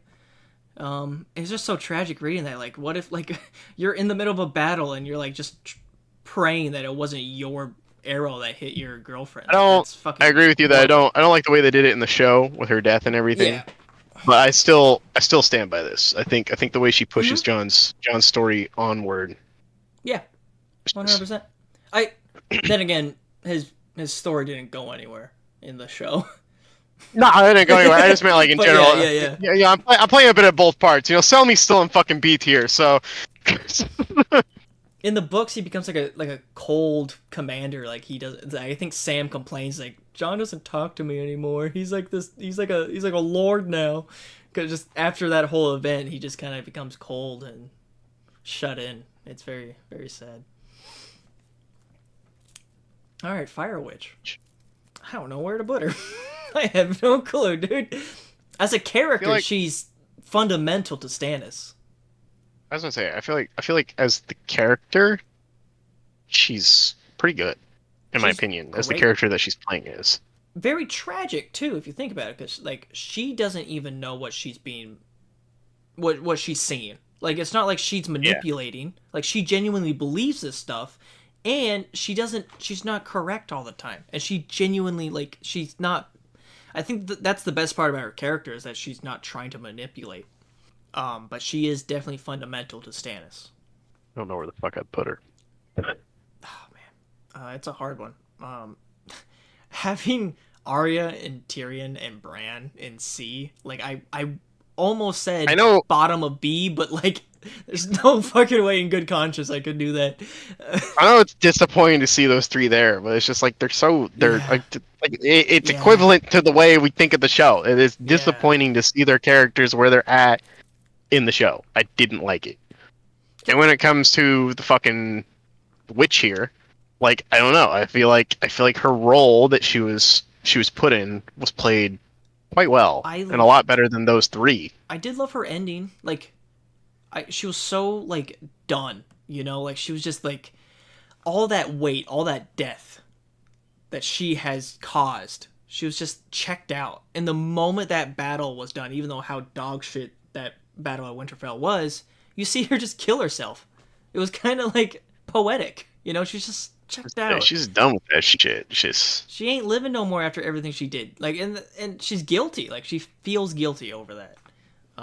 I think she kind of really fleshes out the character even more now that you keep talking on it. Yeah. You know, like I think it's a good character. I'm not like I think that's something we need to take in consideration. Like that's another thing I need to think about. You know, like it really fleshes her character out, and it really brings her to a final conclusion that I think I can deal with, or that I like. Yeah. Unlike R3, B, and C tier. Well, me personally, I am taking in the account of their entire character arcs because that plays into a role with their character fundamentally. Like that's their character. If they end shitty, that's still their character. I'm taking in as a whole, not like who they were in season 1 or 2. You know, it becomes too fractured. I know, because them all throughout the series. Because like if we were talking about like these three characters, maybe not Bran, but like these two characters to like season 4 or some shit, you know, they'd probably be a lot higher. Peak. Yeah. Brand, I didn't really give a shit about almost period, but in that case, I am more than willing to put her at a lower B tier. I cannot wait to upload this. Yeah, do it. Fucking do it. Speaking of great endings, yeah, dude. Honestly, I'm more willing to put him in S. Fucking what a redemption arc, bro. Holy shit. He's a Jamie for me. Because I never thought I could hate a motherfucker more. And then you pull that shit on me? Like, oh my god. This whole thing where, like, he's torn between being a Greyjoy or a Stark. And then one of the very few scenes that I actually liked in the show, I saw Jon, I think it was Jon, accept him as a Stark. Yes. Oh my god, beautiful, dude. Like they're very small, but like every once in a while those last seasons were speckled with some good shit. Yeah. He's such a good, and he dies defending Bran, defending like the Grove there. Oh my god. Mm-hmm. Yeah. Ah. You said it all. You said it all. I never thought I could hate a character more after he chopped off that fucking guy with the sideburns. I Yeah. loved that guy so much, and he just chopped off his fucking head brutally too. Like he did not do it with grace, and I never. Game of Thrones does that to me, man. I never thought I could come back around on a character. Now, speaking of little slimy fucks. Like, just his role in general. Mm-hmm. So good. Mm-hmm. So good. You're I could fucking almost put it at the level of Pycelle of just how much he just fucking irritates me. Like, oh, fucking above Brienne. maybe, I mean, but this is show Brienne. Yeah, but at least show Brienne. I will give her credit. She is consistent the whole time. There's no.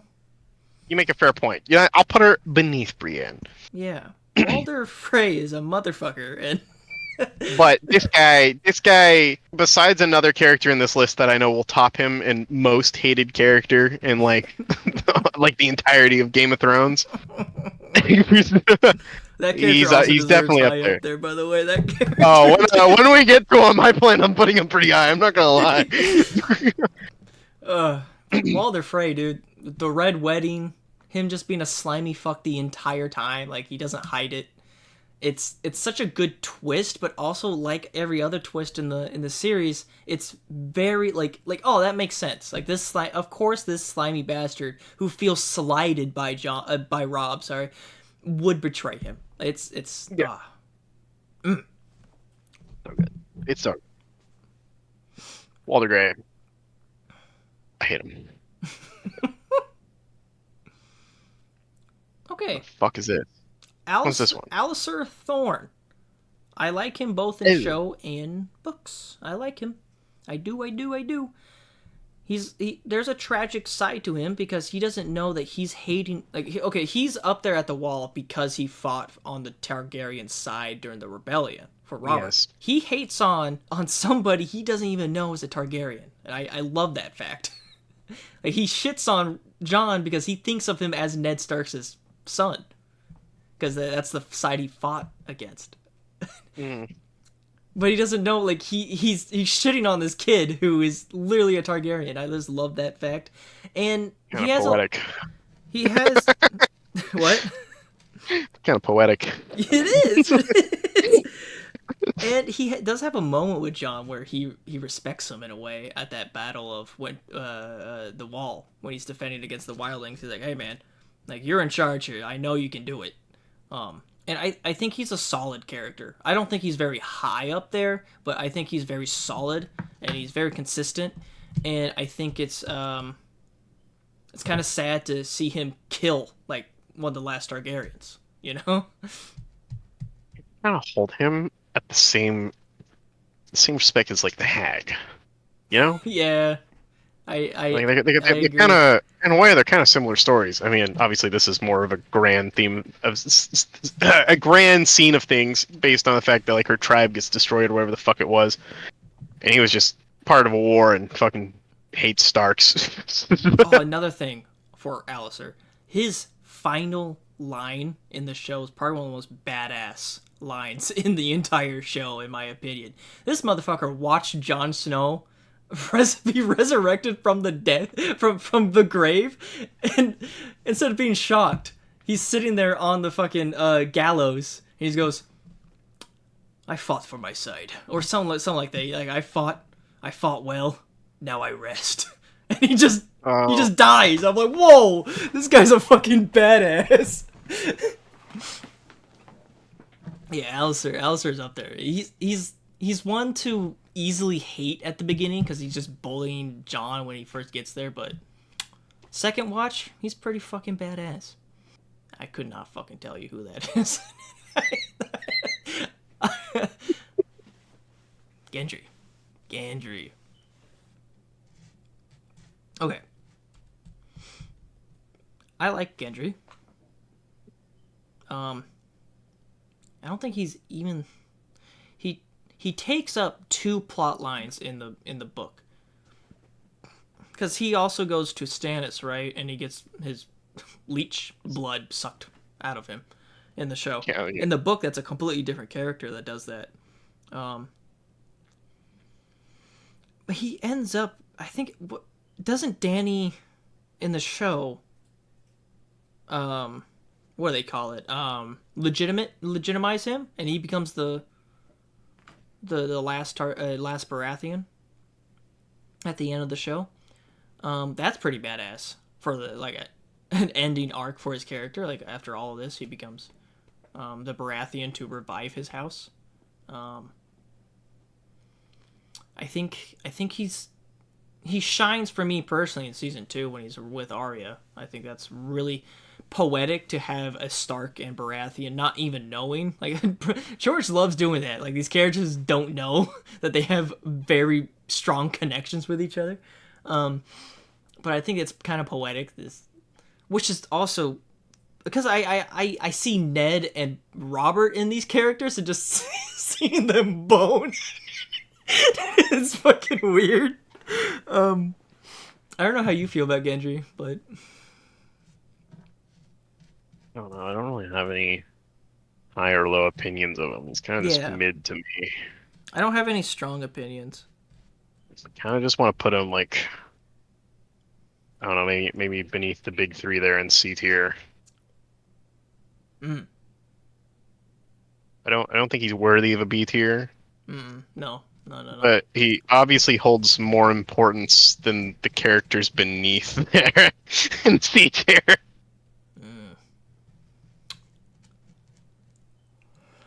Yeah, personally, what does he do though? He doesn't. I mean, based off what I remember from the Benjen story, does from more the than show, he does, arguably. arguably, yes. Well, honestly, arguably, so does the fucking giant killer there in a reasonable way if you think about it, because he didn't do jack shit even then. Yeah. On a personally, I would put him between Benjen and Ellie over there. Yeah. I see. Okay. Okay, I Character-wise, think I like. this guy doesn't do a whole lot, but he's an absolute fucking badass. I don't remember his name. He's the the Night Watch guy who goes down and he's the one smuggling Arya in the beginning of season 2. He's the one that saves Arya from Ned's execution. Yeah. Now I recognize the face now. Fucking legend. All right. Oh, now I say that he literally saved Arya. He does do something. He has a pretty crucial role there And he in goes the out end like of a season 1 and badass. 2. He goes out like a fucking unit. He fights like 5 guys at the same time and takes like 3 crossbow bolts, and he still kills a motherfucker. He saves Arya. He's loyal as fuck to the North, smuggling Arya out of there. He doesn't give a fuck about any King's Landing guards. He's kind of a girl boss. A bit of a girl boss. I mean, he's kind of reeking of C tier. Yeah, yeah. I might hold him above these two because I think of them. I think of those two as very similar. Okay. I mean, and him getting Arya out of King's Landing is pretty crucial. Yeah, and crucial to her own survival. I don't think she would have survived Yeah. if she stayed in King's Landing. Yeah, I feel like I need to put more respect on Yara's name here. Yeah. We do get the pipe layer and the cooch shower higher than Yara. Okay. Edmure I'm trying to think of character arcs in general. I'm gonna be fucking 100%. I think the whore is above Yara. I'm gonna be 100. Yara you think is the cooch just shower stays above her? Cooch. The Cooch lady has such a I mean, arc. she does have a pretty cool arc. Yara, I don't know. It's just I don't know. I don't see it there. Honestly, Yara's the female version of Edmure, as much as Edmure is already a woman, in my opinion. But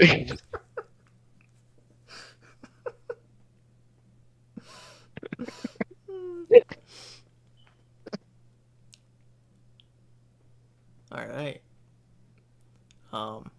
they're considering the mountain and the zombie version of him. This two different characters here. I don't know if you want to do that. I consider the same fucking character. I would consider him above, below the normal mountain because Yeah, he's just I a don't know, I feel zombie. He's just there he's just a literally to fight the zombified mountain at the end He's of the just there to show. fight. Yeah, he's just there to fight in the end. Yeah. It's literally his only purpose. When I feel like him before zombified, once again, like I said, kind of pushes the story of the brothers. This guy is just a lore dump. He's the guy who he has tongue cut out by the Mad King, and he can't talk. And he's like the royal executioner. He kills Ned. Literally doesn't do anything else. Oh, he's the guy that killed Ned? Yeah, he's the guy that kills Ned. Well, I guess that holds a little bit of purpose, but he's still nothing. I guess the very end of B. At least we know what he did, like. You think he belongs in here? Just because dude, he doesn't talk. He doesn't do. He stands there in one scene, right? And Joffrey goes, that guy. Sorry if he scares you. The Mad King cut out his tongue. I remember that. And then the next time you see him, he's chopping off Ned Stark's head. I'll put him above the dog just because we've seen the dog very little as well. All right, next one. All right, this guy, fucking legend. The Blackfish. He's the uncle of Cat. Oh. Fucking legend, dude. He needs to be miles ahead of Edmure. Yes. He is. I love him. I'm trying to disconnect the show version of him and the book version of him. He does go out like a fucking G in the show, even though we don't see it happen, which does piss me off, but that's nothing to do with the character. The fact is, he goes out fighting for his family. When Jaime does siege the castle River Run, instead of like running away, he's like, "This is my home, dude. I already lost everyone. Everyone's dead, dude. The only motherfucker who's left is Edmure, and I fucking hate him. So I'm gonna go out fighting." And he's like one of the last like standing like loyalists to Robb, even though he fucking died ages ago. And he's also just he's very silky smooth. Like every scene that he's in, he always got that wit about him. He's very smart. He's very silky with his dialogue. I fucking love this guy. In the book, he kind of is the same, even though he's a little more gay. He's a little fruity in the book. Little friend. He's a little fruity in the book. He's never married. He's never married, which is very weird in that time. So a lot of people think he's gay. But I like him. I think he's a solid character with a solid arc. It's just Giving off girl boss vibes. He does heavy girl boss vibes. Where in girl boss? Let's see here. Alistair Thorne fucking bugs me where he's at. But I'm trying to place him. It's the very bottom of C, though. Yeah, but Alistair, I don't know. Alistair's a fucking legend. He's the bully, He's like the bully that forces Jon to strive for better, I'm kind of getting like, yeah, maybe obviously flip that. And the Blackfish has to be above Edmure. Has to be above Edmure. I think Blackfish is behind Mr. Or above. Oh shit! Hang on, now I'm looking at it. I think the Blackfish is between Zombie Mountain and Balon. Yeah.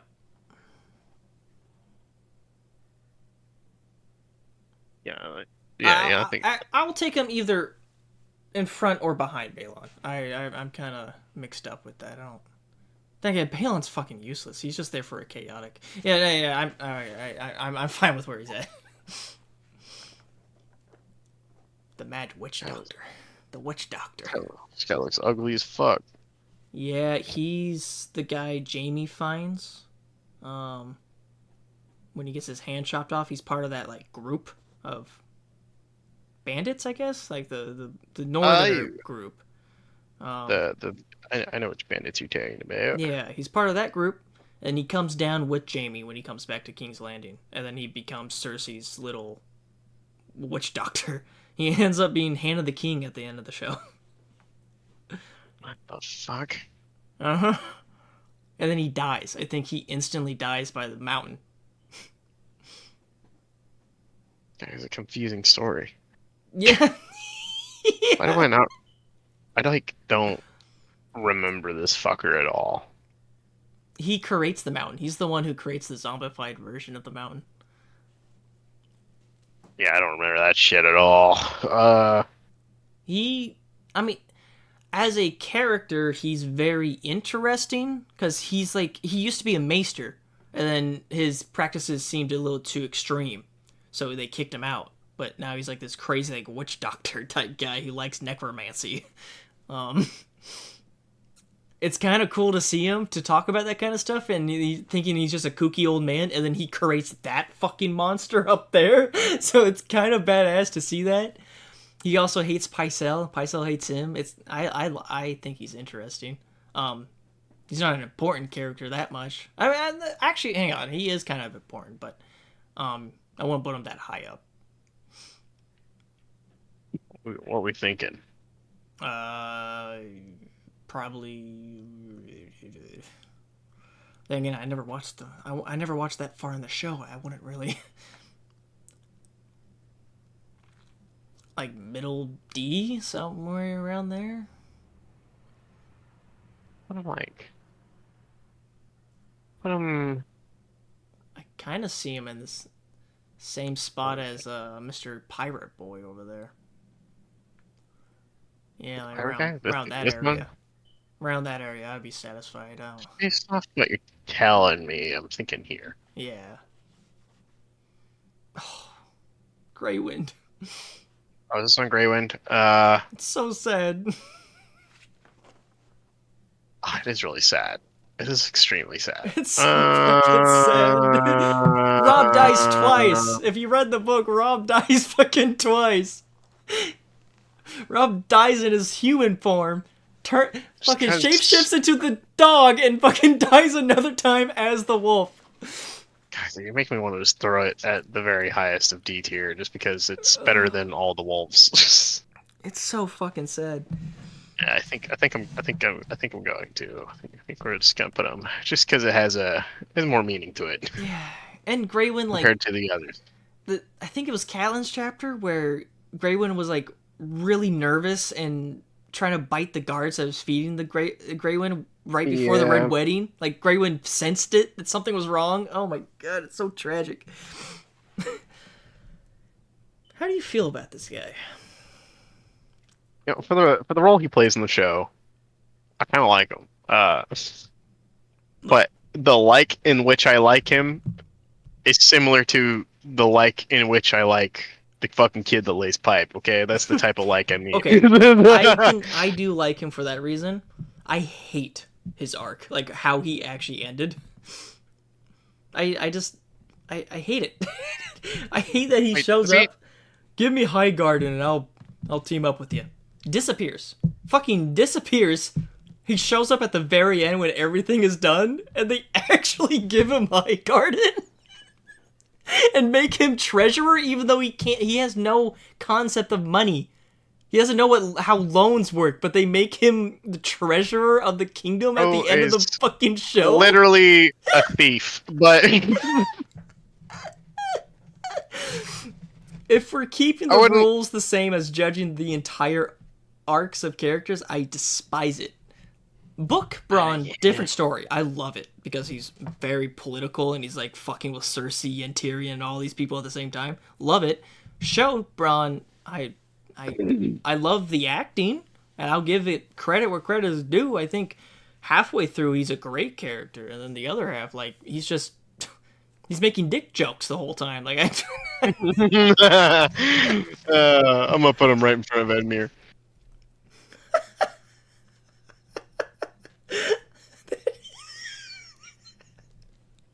Okay. Alright. He's definitely a girl boss, so we can't take that He away from does him. he is a girl boss. Yeah. He's a fucking mighty girl boss. Hodor. Nah, I'm sorry, I can't do this. I feel like he holds a higher thing than Gentry's thing. Obviously, he's under the same situation of these, you know? Like, he has a good start, and it goes downhill. Yeah, that's true.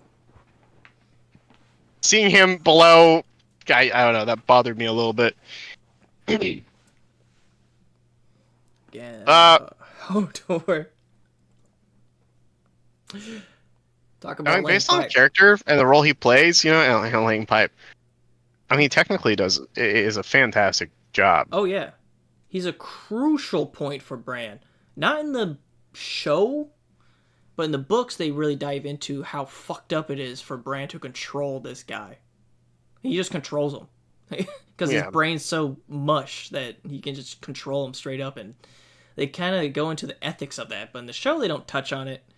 And in the show, he's just there, kind of for comedic relief, until he goes out like a fucking G, holding the door. he definitely held the door.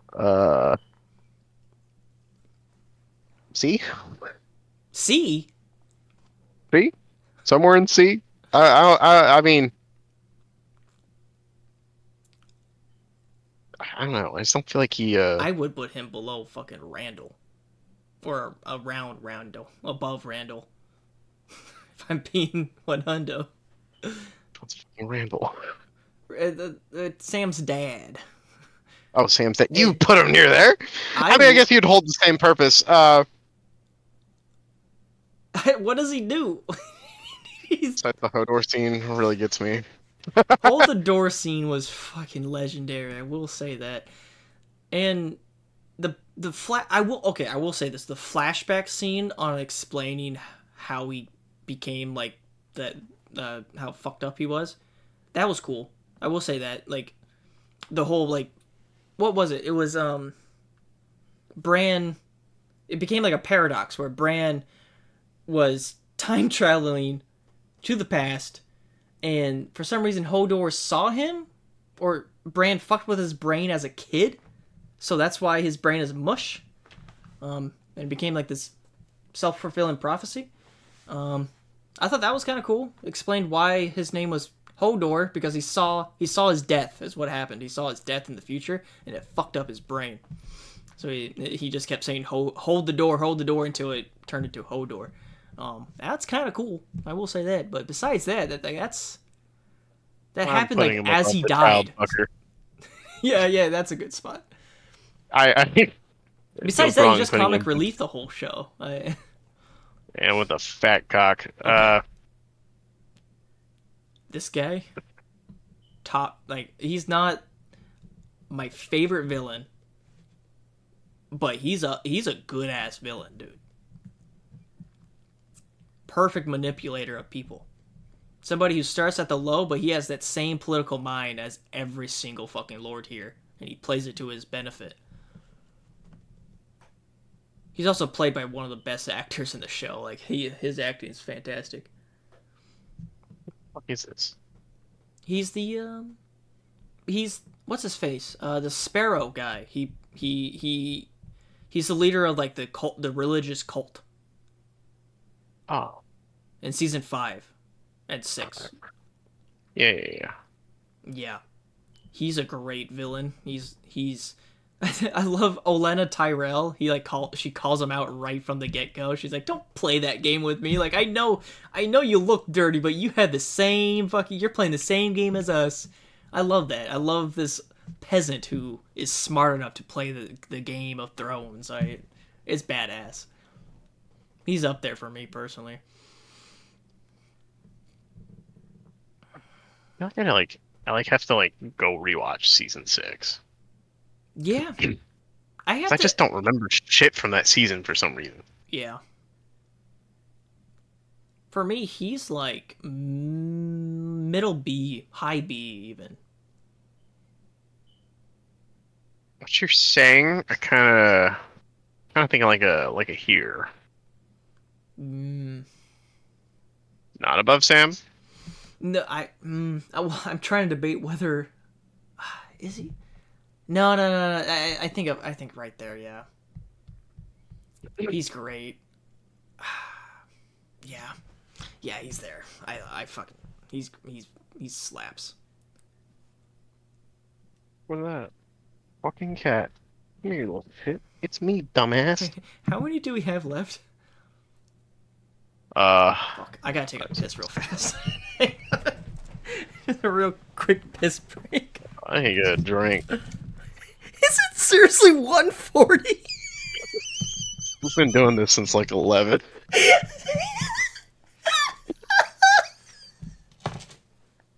Holy shit, winner! Hey, take a piss, and then we're gonna wrap this up. Dude, we're going.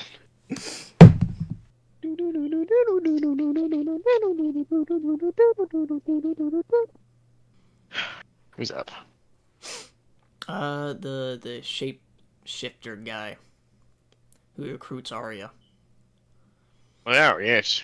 I'm- Shapeshifter, bitch. Very neutral on this character. I really do not give a shit.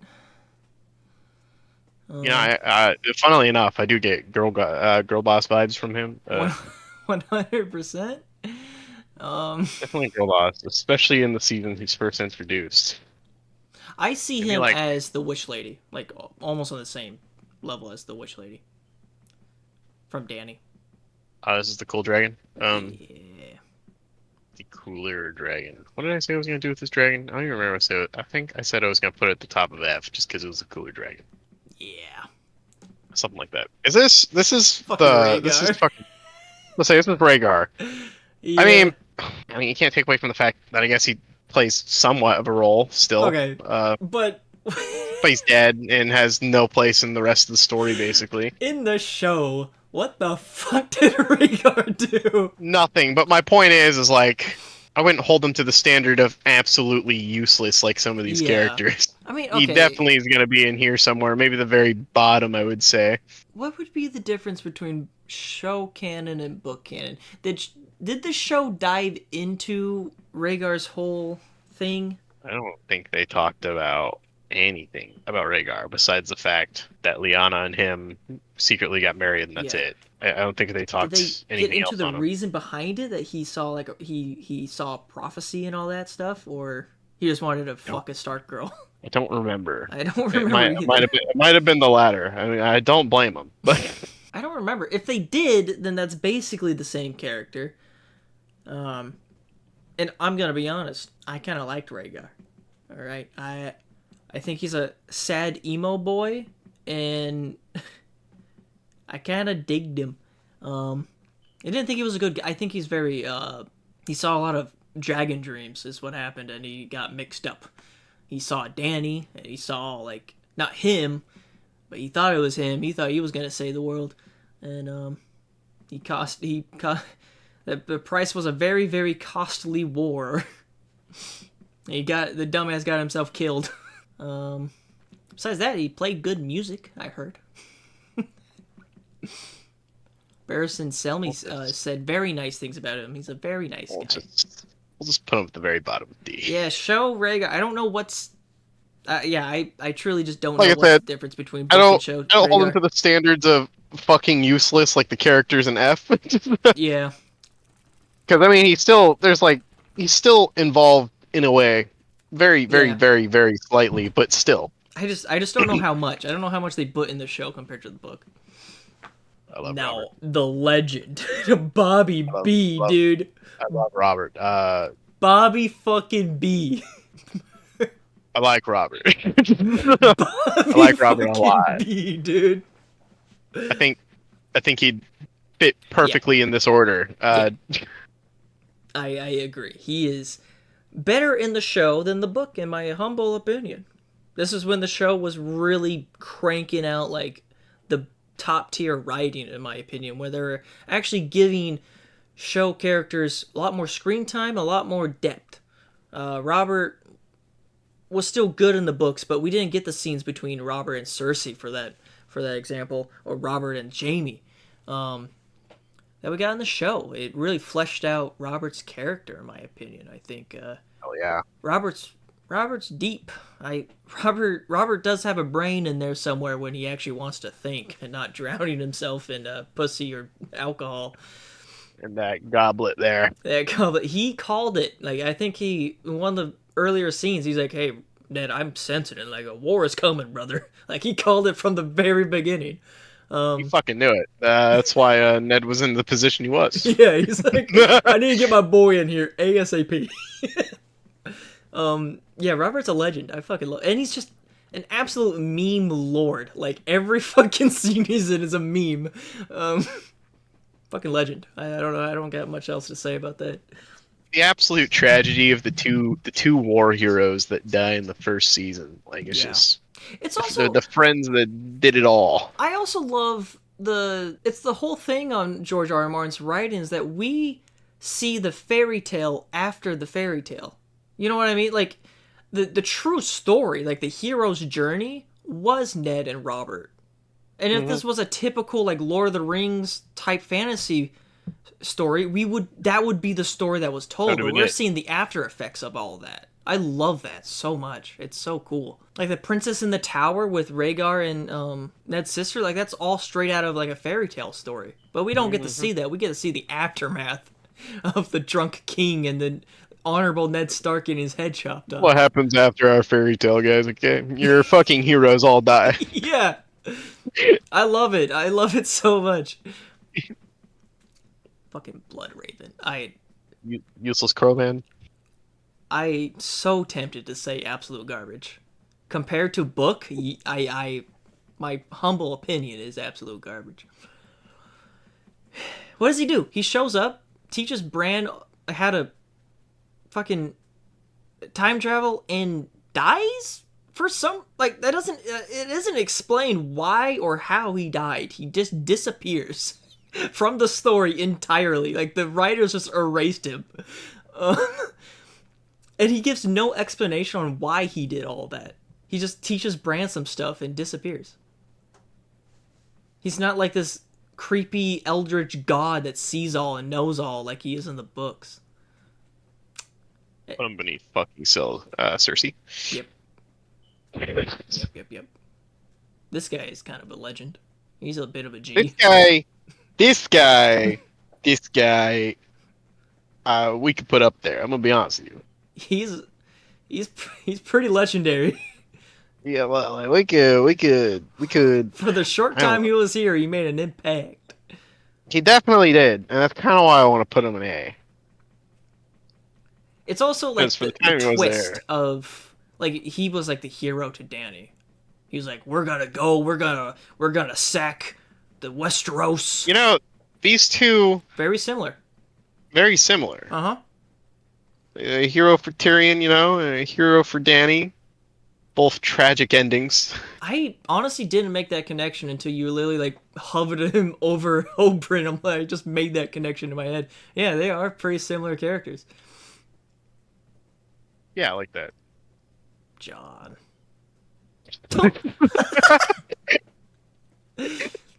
John's on that same thing as Arya for me. Like, it's such a good start, and what the fuck did they do to him?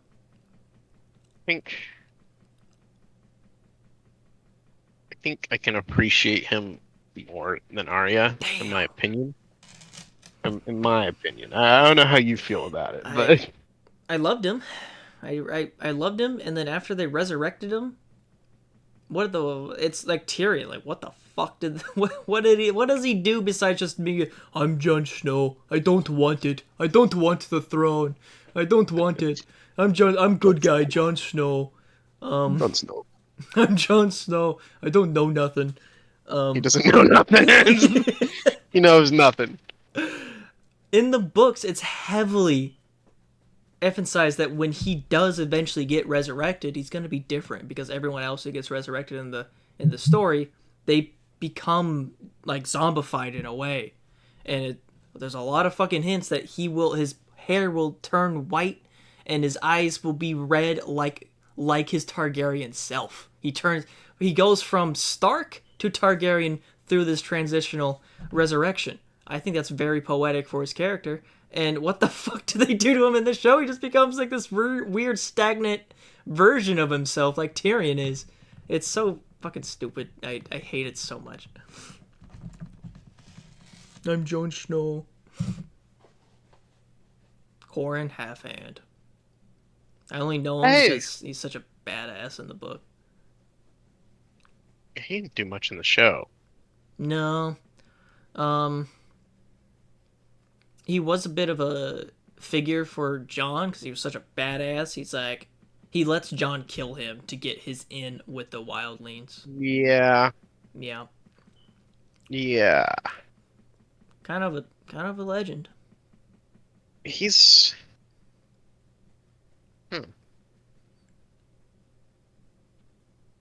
I don't even know where I'd put him.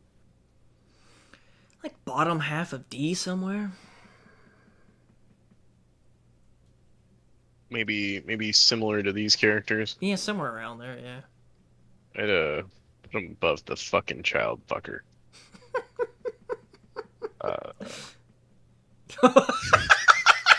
I would stoop to this fucking level. I seriously would. I would seriously stoop to this.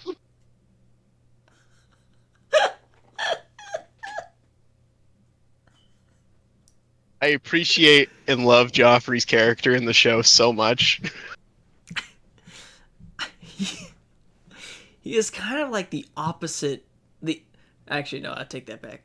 Hang on. Okay. I'll let you have this if we also put Tywin up there. Okay, alright. Joffrey is just like the biggest little, like, what did it for me in the show was his actor. Like, he did such a good fucking job that he basically ruined his acting career going forward. People fucking hated him. Like, they hated Jack Gleason, dude. Like, he did such a good fucking job. I'm pretty sure he did like a movie like 2 years ago or some shit, right? And I recently looked up on him, and he's like doing a movie finally this year. Like he did. That's how long it took for him to fucking finally get back up and moving. And I don't know if that was people can finally accept the fact that he's not a bad guy. Joffrey was a bad guy, and he did the bad guy role so well. And even, no offense to Jack Gleason, but he looks like a fucking douche. Oh, like such a punchable face. He does. Such a little twat. He would be somebody I'd like kick at the playground, you know, just fucking fuck you, little kid.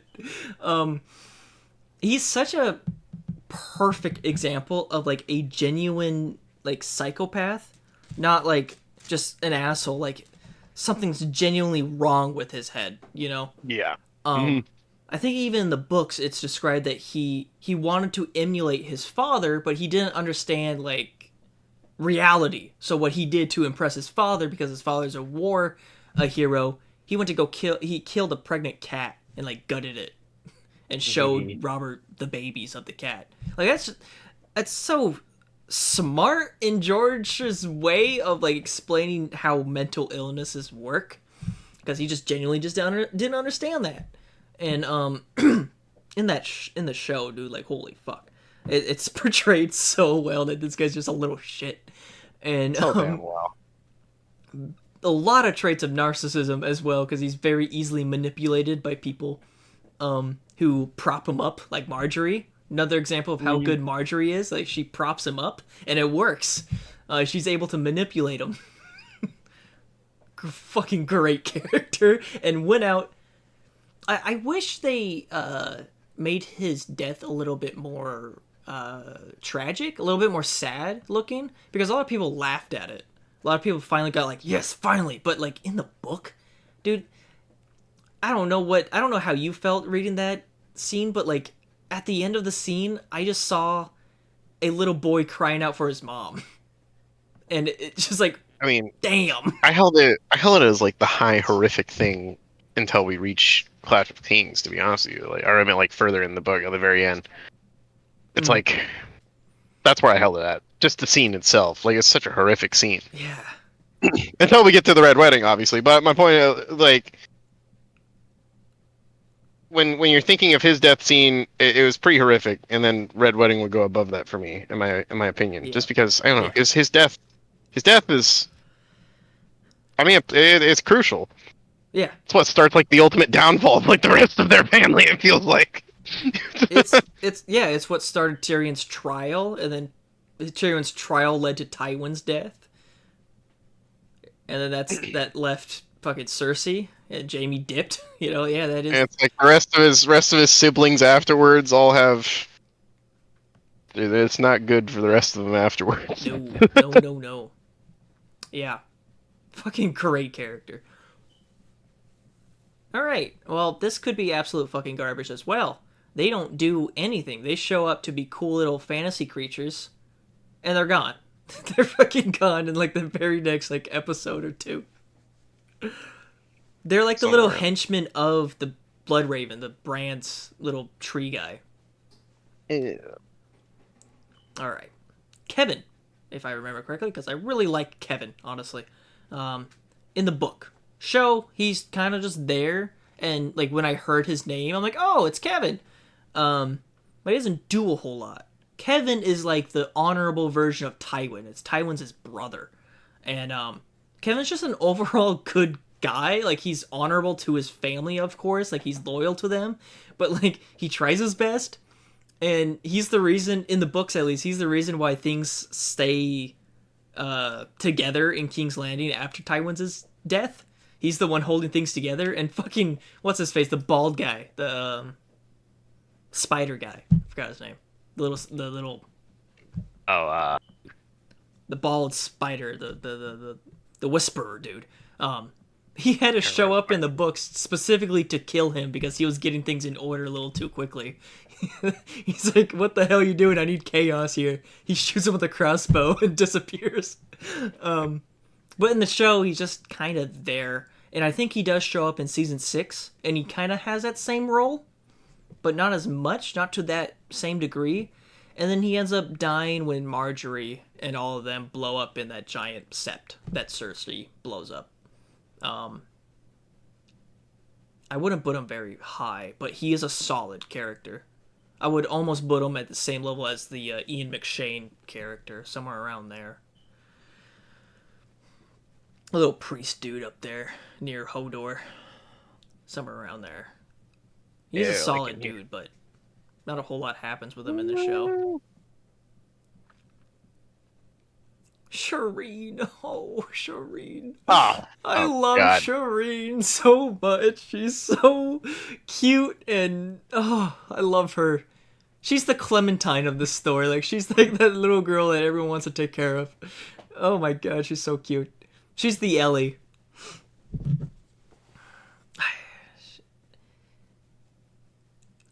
She's definitely high. She's definitely high up there. She teaches Davos how to read so he can be an effective right hand. Could you hold her higher than Benjen in a way? Like Character-wise? I don't know how to explain it. Yeah, like is she like the way Benjen is to Jon, the way Character-wise, she is to Davos?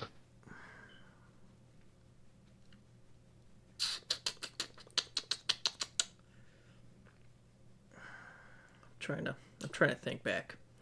She is crucial to Davos. She's kind of like his anchor, like his emotional anchor. They talk a lot. I feel like, yeah, she's definitely got to be in here. It's like this is not only is this the girl boss tier, but this is also just this is the fucking tier, obviously, of characters that push another character's story forward. I'm satisfied with that. I love Shireen so much. And So, yeah, oh it's my god, kinda like- that one scene that always gets me is when Stannis finally like hugs her in season 5. And like he defends her. He's like, "She's my daughter. You're my daughter. I wouldn't let anyone." Like when he tells the story of the Maesters wanting to throw her out to sea because she has that disease, and he's like, "No, she's my daughter." And then they hug for the first time in like the entire series, and I'm like, oh my, it's such a tearjerker. And then we kill her. And then he kills her. Bolton. Great villain. Oh, this is good. Honestly, Great villain. he's a great villain. I liked him a lot. He's a very very practical guy, you know? Like he's He's, very like lawful evil, you know? Like he's evil, but Yeah. like he does what he takes opportunities is all he does, really. I'm thinking a B tier here. I'm gonna be honest with you. How? I mean, ultimately, he's the reason the Red Wedding went the way it went. Yeah, that is true. And he's the reason for Ramsey. I mean, we could hold him to the standards of even the same as this guy. Like I said, I don't remember this guy, but based off what you told me about him, Yeah, the Sparrow dude. Yeah. Fuck.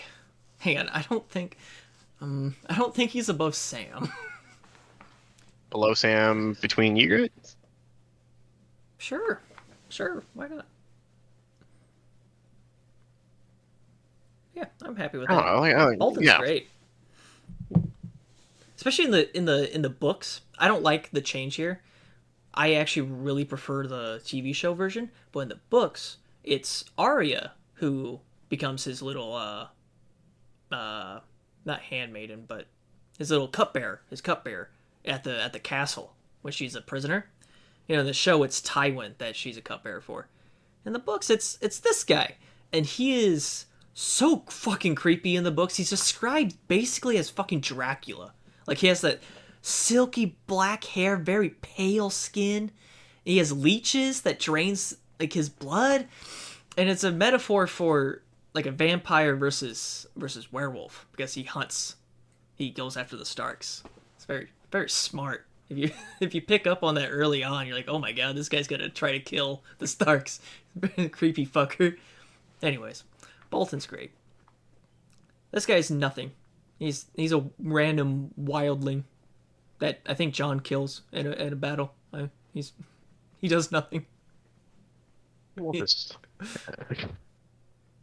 This guy. I mean, like you can say he has no character arc. He is just the face of the bank. You can say he does stuff, but yeah. Tommen. This man, this kid's death in the show. God, I feel for the guy. I feel for him. Hear me out. If Tywin didn't die, he would turn out to be the best king.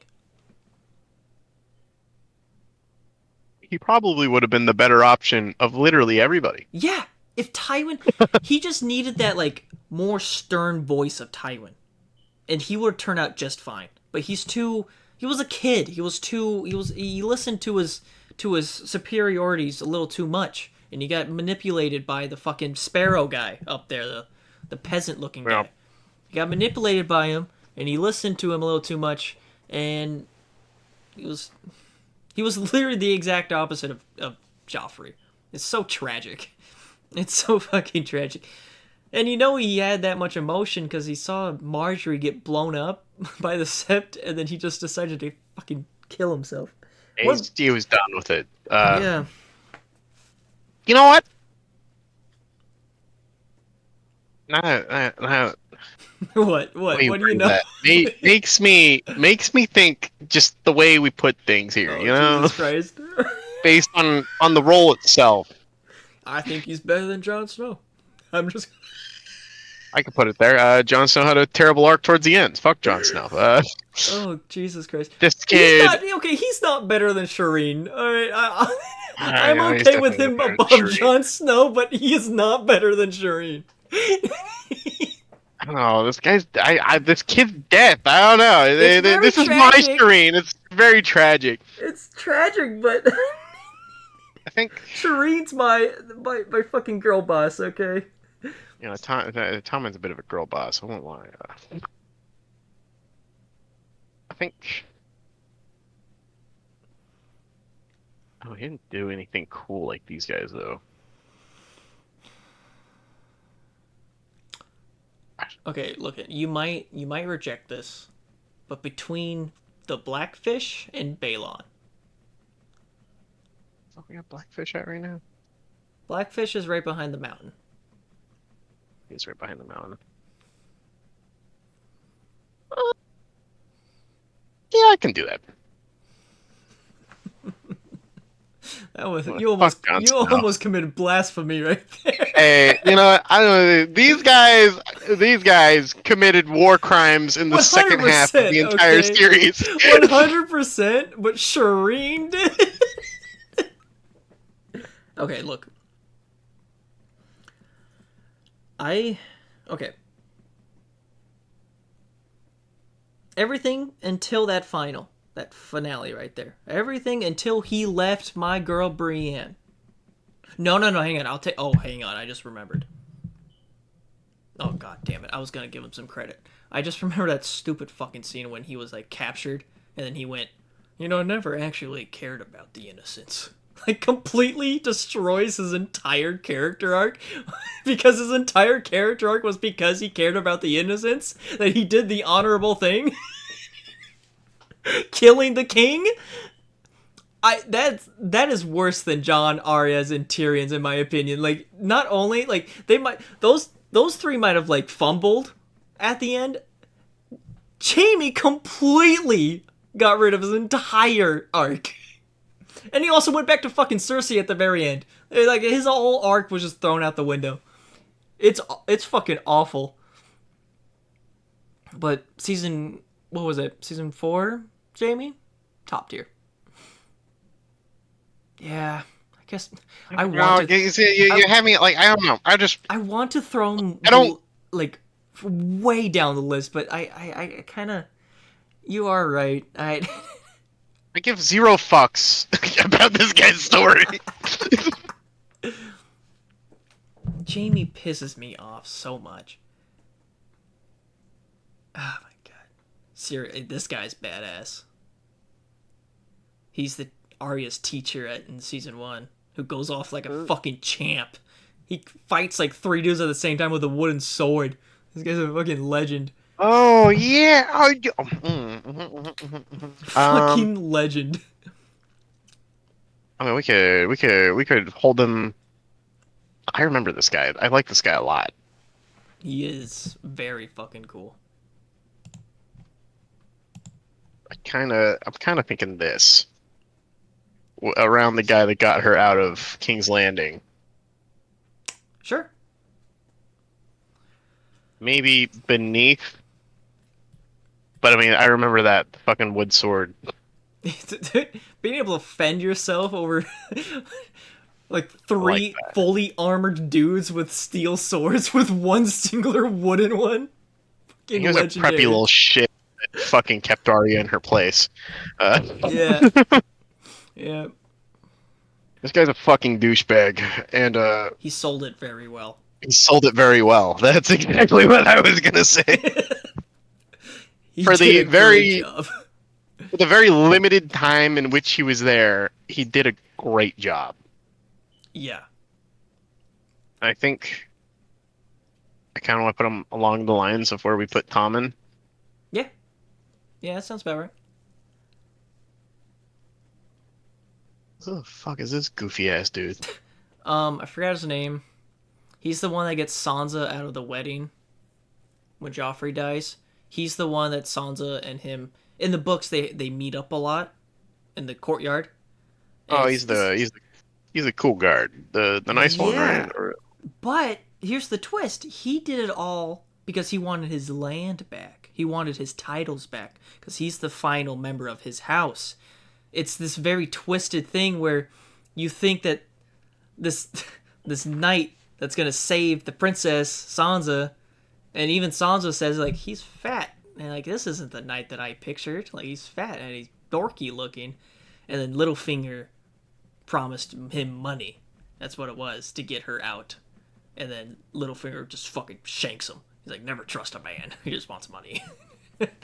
I like him for that plot line. Like he's like this dorky looking guy. Just he wants to do the quote unquote honorable thing, but he just wants a bag. He just wants some money. I think he's cool Besides for what he did. I think he's cool, that, but it's just one. It's just there's no complexity really to it. It's just one singular like good arc there. well, if that's it, I think I can barely like maybe. I don't know. He's somewhere in this really low D tier, I think, Yeah, yeah, just yeah. based off what we know. Honestly, I think of him like around Hodor, Kevin, Ian McShane area, Kind of what I was thinking. I'm thinking like because he does have a plot line at least. But go beneath yeah. Hodor.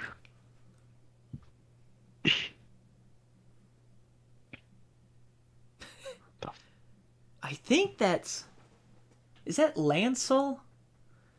He was Robert's cupbearer, and it's very heavily hinted that he was the one that gave Robert the extra spiked wine, and then he ends up fucking Cersei, even though they're cousins, and then he ends up turning into a cult member later on. Yeah, he's the one that fucked Cersei. I remember that. Yep, and Tyrion like blackmails him. Yeah. I feel like it's like along the same lines as the fucking last guy we just put up. Maybe a little bit more. Maybe a little lower. A little lower? I mean, I feel like he was a little more involved.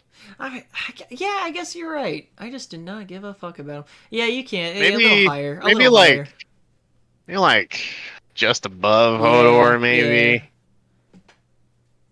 He did poison the king. You are right about that. And then he, yep. This is one of Arya's little bitch friends. This little guy. This guy fucking cooks, right? He's the little cook. Right? He cooks the pies. He made a little cook. like wolf pie. It's so cute. Yeah, he's fucking amazing. I say he goes above Hodor as well. That's fair. I did like the little wolf. This guy's a fucking G. Come on, man. That performance alone by Charles Dance, dude. The performance alone. I don't know, man. I don't Charles know. Dance sold it so hard. He sold it so hard that it turned into a different fucking character. Like, that's a completely different character than the book one. Oh my god, Tywin slaps, alright? Tywin is the anti-Ned Stark. It's the opposite. When Ned died, the ripple effects are still heard throughout the rest of the story. Like, everyone thinks back, like Jon, what would Ned do? Arya thinks about Ned. Sansa thinks about Ned. Everyone thinks about fucking Ned. Tywin dies. Everyone still thinks about Tywin, but instead of unifying them as like a good memory, everyone fucking crumbles. Everything fucking crumbles once Tywin dies because he rules through fear and strength instead of honor and discipline and love and family. It's the opposite, and it's so good. And his dialogue scenes alone, dude, his dialogue scenes are fucking great. And what tops it off for me is specifically in season 2 when we see a completely different side of Tywin with Arya. Like, he becomes like this weird grandfather figure. Like you see like a completely different side of him. He just like he hates his kids because his kids are all disappointments. Fucking great character, dude. Do you have anything to say about Tywin? I mean, you spit it all out. You're spitting facts. I love Tywin, man. Nothing more I got to say. I mean, I said a lot about Ned. You know, you got a lot on Tywin. Tywin's a beast. He's a legend. My three top tier guys. I mean, I said a lot about these three. That's true. That is true. Hang on, I will say there is one character that I'm willing to replace S plus with, but I'll mention it when we get there. We haven't gotten to him yet. I think I have an idea. It rhymes with Manus.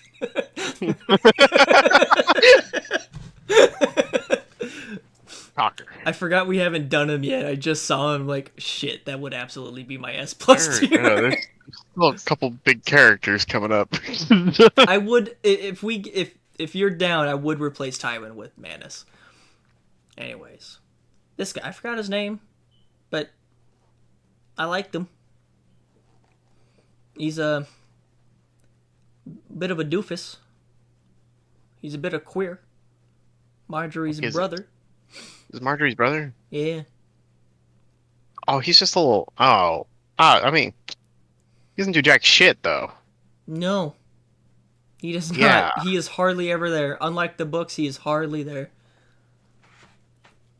He's just a bit of a doofus. Kinda hold him to the same level as these Yeah. upper F tier people here. Yeah. Now we're talking here, buddy. We got a lot to work with here. He's legendary. All right, he's fucking. I don't think he's S plus, but I do believe he belongs in here. 100%. I mean, I personally think he belongs like honestly maybe even past Davos. Maybe even Ramsay, since Ramsay is only there Okay. for a certain chunk of time. I mean, I guess you could say the same about Joffrey, but I don't know. I don't know if I can stoop to that level. Hear me out. They did dumb him down significantly season 5 onwards. That's why he dies. He becomes stupid. Yeah. But I mean, it's kind of the reason why we're even here. I feel like that alone. Yeah, but hang on. Hang on.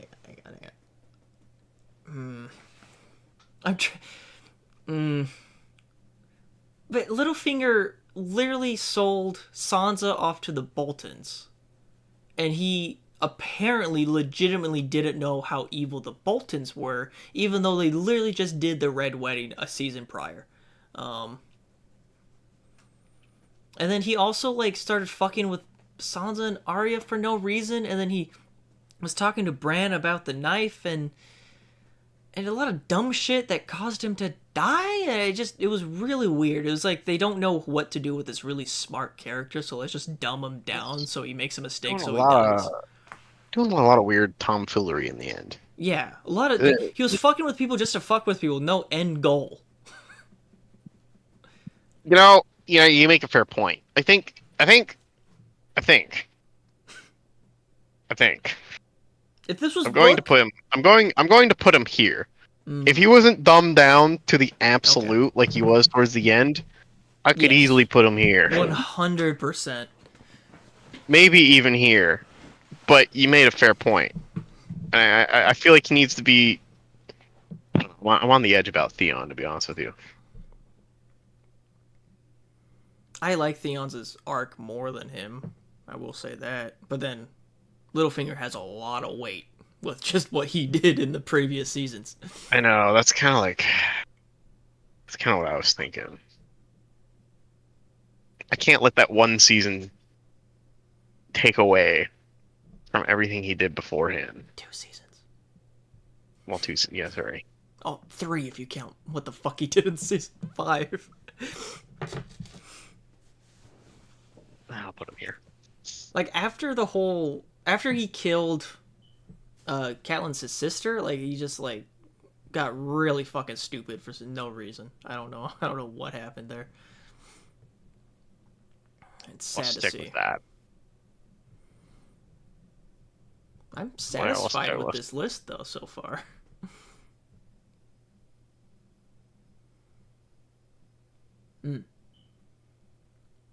He's the one that chops off Jaime's hand. And then he dies because he's sent up to go kill, was it Bran? I think it was Bran.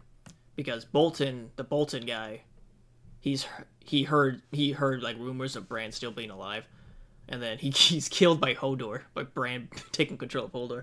He doesn't do a whole lot. He's basically just an asshole. He's also the reason why there was a bear in Brienne's like pit that Jamie had to go down and save her. As one thing. It's basically just a dickhead.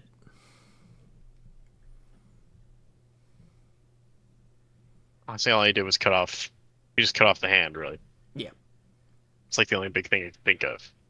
Yeah, and then he went up to. That's like went up and that's like died. the equivalent of like killing Ned Stark, in my opinion. Yeah, yeah.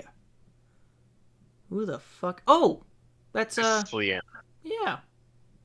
I mean, I guess Put them right next to each other. They're just we just put them next to each other. yeah. Look I at mean, them. let's be honest. They're I smooching. feel like Yeah, the reality of things, Yeah. he held more Yeah. more of a purpose than she did. yeah. That is Davos's son, who died in the battle of King's Landing. It doesn't do anything else. He just died. He's just also dies. religious. That he's a religious man. Tries to convince Davos to. Yep. That guy is Sam's brother, I believe, and he also died in that very same scene. Yep. This little shithead. I like how we show the shithead as he's a little kid. Though I do like the way he looks when he's older. Really shocks me when you see him really. I know, he just shows up. He's like, yep. He's just there and he's an older kid. At 8. All that milk. To be honest, he didn't do jack shit. No. At least these guys dying held more of a purpose, in my opinion. Yeah. I mean, I'd even put him at the level as at least these guys did something crucial to a main character. Yep. Do you remember this guy? No. He is just a really fucked up Kingsguard. One of the Kingsguards under Joffrey. Oh, he's the douchebag. Yeah. He's the one that he would do anything that little shit told him to do. Yeah. He would beat Sansa, and then they did a really weird thing where he ended up just randomly being into kids. Just like another season 5 weird moment. Like it felt so random. Like, oh, he's into kids. Like, because that's what assholes are. They're into kids. And that's the reason why Arya ends up assassinating him, because she pretends to be a prostitute. Very weird. I felt no need, you know? He's a weirdo who likes children. Who also just likes abusing people. I don't know. He's just a thug. I hold him to the same standard as Yeah. honestly those two. The boy, the man, The man, the myth, the legend. Sandor Clegane. He's up there for me. He's at least A for me personally. Yeah, I can agree with that. Honestly, it's not even a think. The Hound.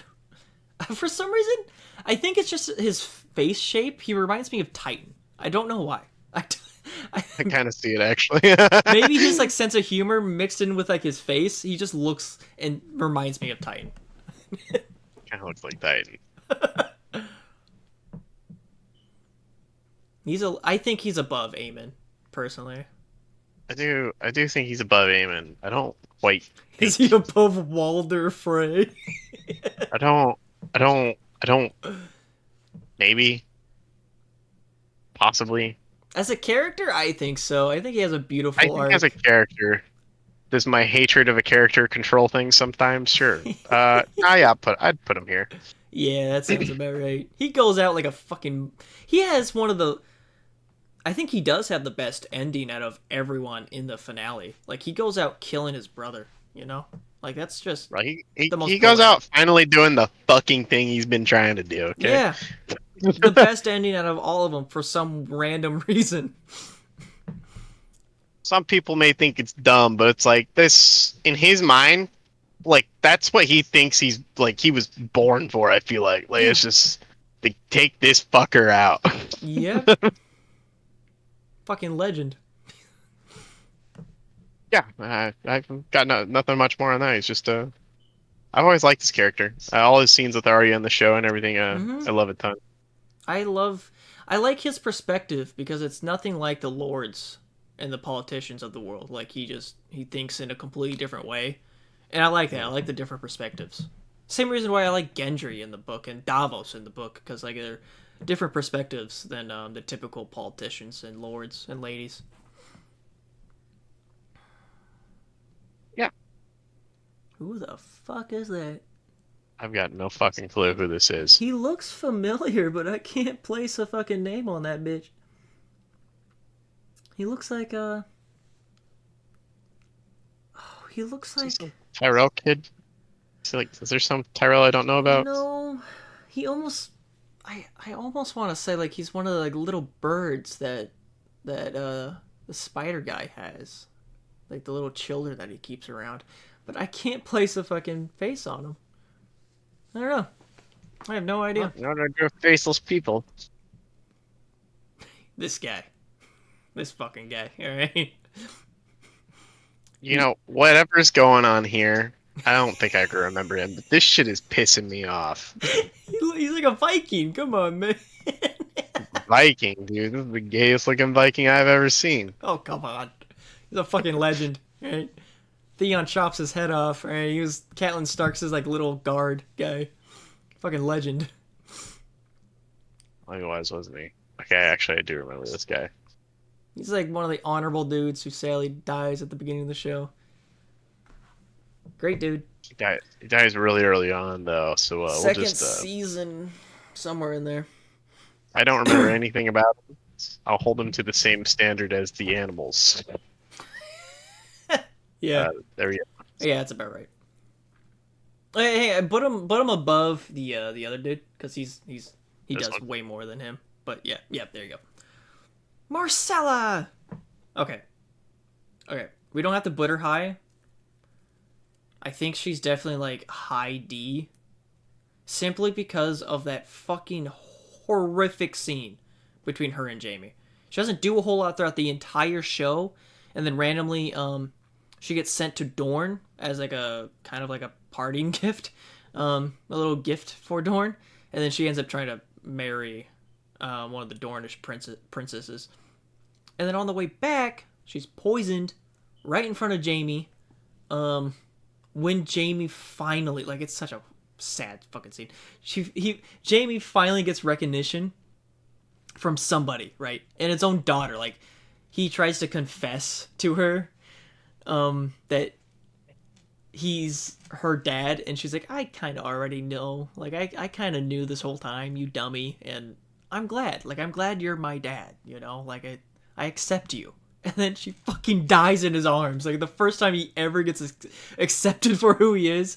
So I'll give her points for that exact scene, but everything else, she's not really in the show.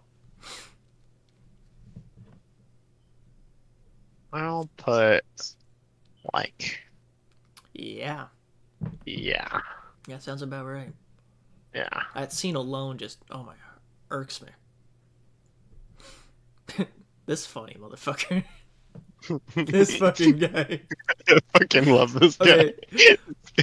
The later seasons are ass, but the scenes with him flirting with Brienne are fucking gold, dude. Honestly, just for that. I know the rest of the scenes are at. I will put him at low. The lowest C can give us, but good. Girl boss vibes. Girl boss vibes. Oh fuck.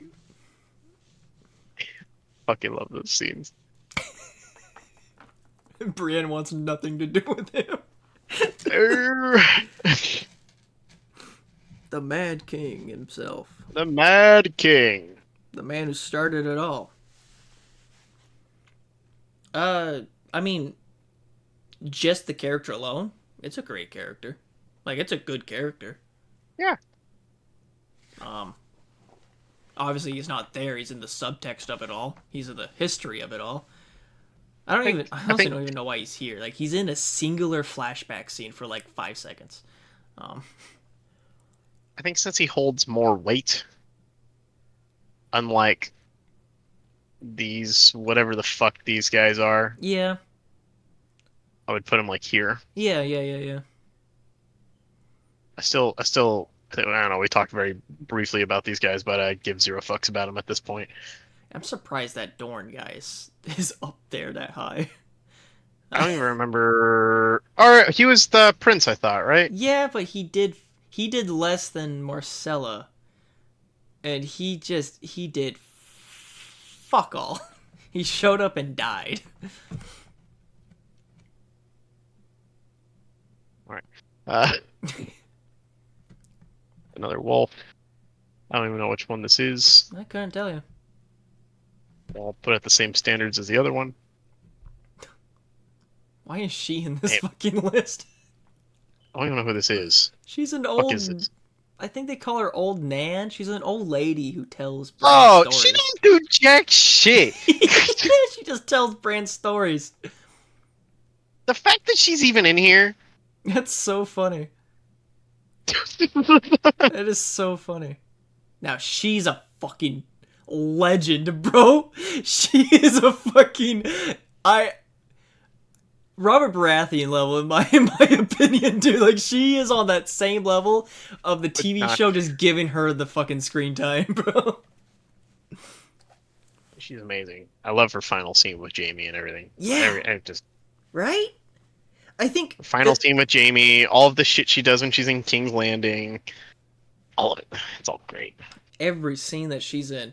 And the scene between her and Tywin, like these two fucking giants, these two completely like geniuses in terms of wit and charm, just battling with their words. It's so fucking good. And I will say, okay, the circumstances of her final scene made no sense. Like, what, they just rocked up and just showed up at the castle. No, It didn't even look No like there was a siege. fight. Like it looked like they just kind of just showed up. Yeah, Like, fucking what's stupid. up, guys? But once they were in that scene, once they were at that table, fucking beautiful. Like, tell Cersei, I want her to know it was me. Like, oh my god, so good. Yeah, she's a fucking legend. I love her. She reminds me of my own grandma. I won't lie. My grandmother was a snarky little old lady. I loved her. Here we are. Here's the people from that city Danny was at. Oh, so he's one of the douchebags. He's like the wizard guy who steals her Right. dragons. Is it just me or like I don't know, like he stole the dragons and everything, but like it feels like they did nothing. Yeah, no. They cut out their entire story. In the books, they like genuinely like hunt her down and stalk her. But Yeah, I remember that. I remember reading that. Just because they threw it in there. what's worse is that they hint that they're still on her path, but literally do nothing with it. I think like season 2, that's how Barristan Selmy is introduced. Is that he saves her from like a little poison scorpion from the wizards, and that is the last time we hear out of them. I'm not putting him beneath badass dragon. Yeah. Something about that irritates me. Yeah. Couldn't tell you about this guy. Don't know what happens to this guy, but he is an asshole at the wall who picks on Sam and John. I think He's a douchebag. Isn't I think he dies at the Yeah. little like camp that the assholes he? take over. Died. Yeah, he dies really early on. Yeah. Yeah, he just dead, dude. He's just a dead dude. Honestly, even lower. I'll put him beneath Rickon. I forgot Rickon was so low. Rickon It's so funny. has no use in the story Yeah. besides dying. Yeah. Bone The Man. fuck is this monster? Is this Bone the Bone Man? Bone Man. He loves using bones. He's just like a cool looking character. He doesn't do anything. He has like this whole like armor set just made out of bones. I think Mr. Red guy, I forgot, Tormund, that we ranked just earlier. He kills him. But that's about it.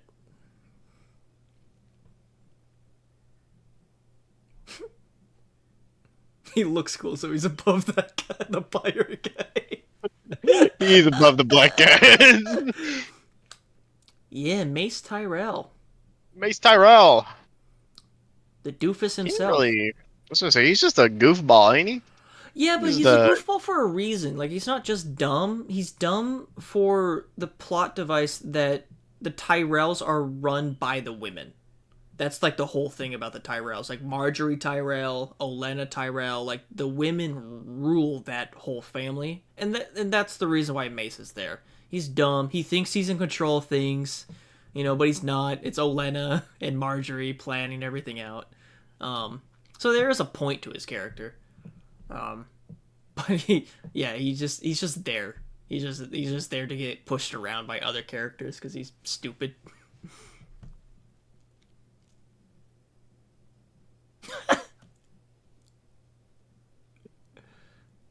Renly. I really like Renly. I really like Renly as well. Mm. I think for the role in which he plays, Mm-hmm.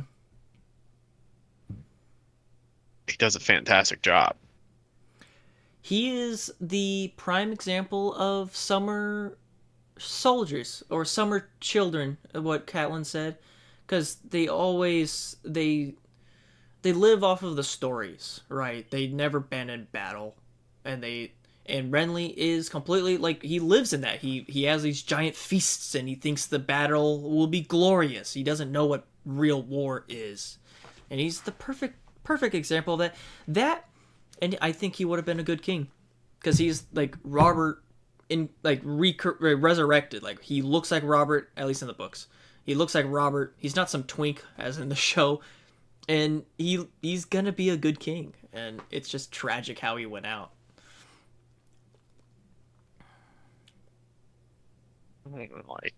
I think he's high. I think he's real high. He's real high. Well, like at least the highest would be like B, but I mean, I can. Oh shit! I can see him like. No, honestly, I can't see him any higher than this. yeah, that's yeah. I'm satisfied with that. Fucking legend himself, dude.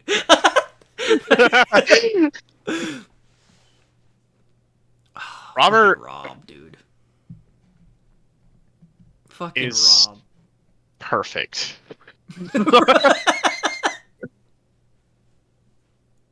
Okay, hang on. There is one flaw with Yeah. Show Rob. There is one flaw. Uh-huh. It's his marriage. I do not like his marriage. I actually despise that he just hooked up with like a random medicine woman. Now, there's a reason for his marriage in the books. Like, there's a whole reason for it. He married her out of honor because he didn't want to have another bastard. He saw what a bastard creates. John, he didn't want to put that on a kid because he saw like how much pressure John was through when he was being raised up in a family like that. So he had to marry this girl that he slept with randomly. But in the show, it's just a girl that he thought was cute. And that was bang. he was just a cute girl, and fair enough, but you have to compare that to a book, like, damn, the book is much more compelling.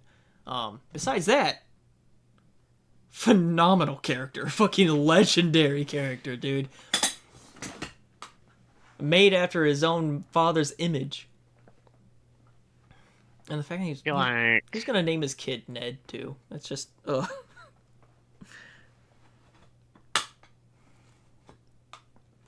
I want to hold him above the man that killed him.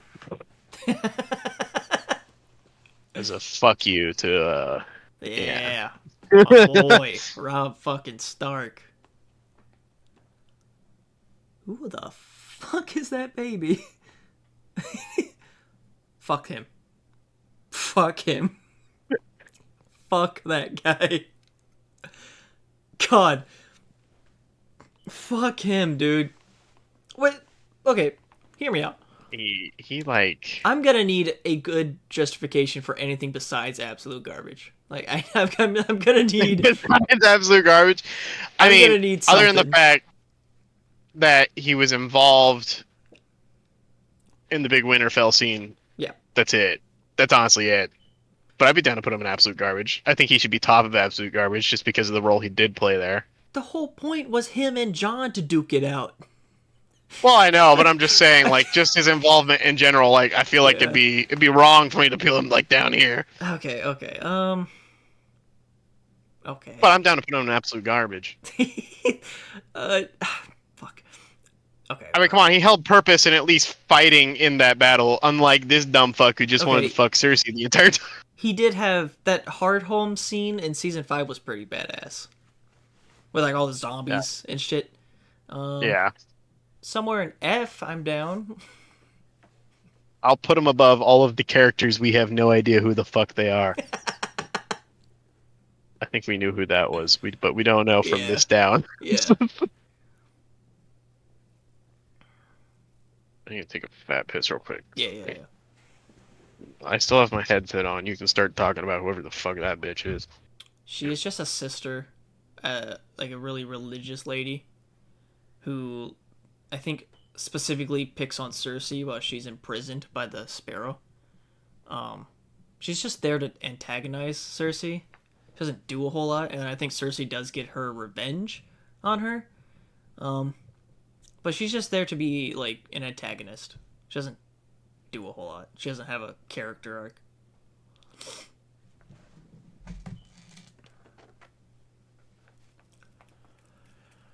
You know, I'm surprised with how much knowledge I have of like season 6 onwards, even though I have not watched it.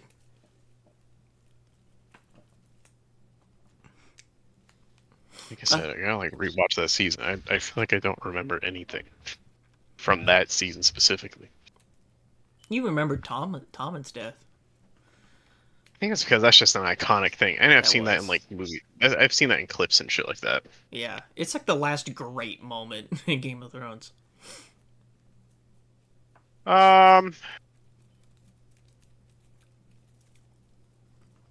I'll hold her kind of to the same standard as the fucking Ice King dude. I'll just put her above all that the was people gonna be we have. wild if she was better than the fucking Night King. Okay, hear me out. Stannis' wife, right? She's a cunt. All right, she's an absolute bitch. Yeah, she is. All right, but dude, seeing her like break down, like she's the one that calls out the shit when Shireen gets burned alive. Oh my god, that just made it much more tragic, and she does deserve points for that. But she's a good character. Like she is that cunt of a mom. She's not very high, but like she deserves something.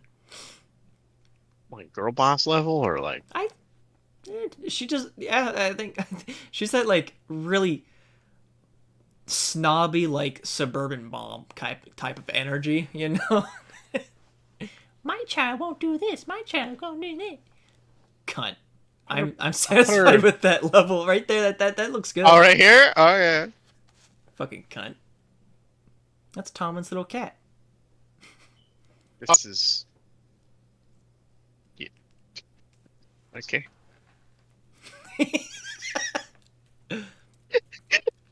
Ooh.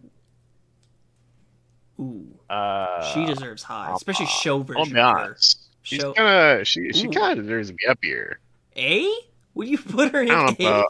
I don't know about A, She. but I can They did her see better like in the show. a She's great. this. Yeah. She's great. Very tragic. The fact that she actually loved Tyrion, like unlike the book where she was just in it for the money, her actually loving Tyrion just adds another tragedy to it. It's so sad. Yeah, she's so. And the actress did a fantastic job too. Yeah, another hot one. All right, onward.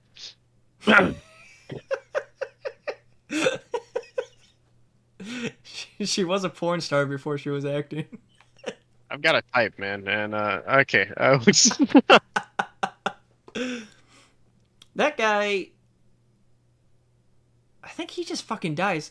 He was a politician in one of the cities that Dany takes over, and he wanted to marry her in order to like build peace within the people of the city. And then I think he just fucking dies.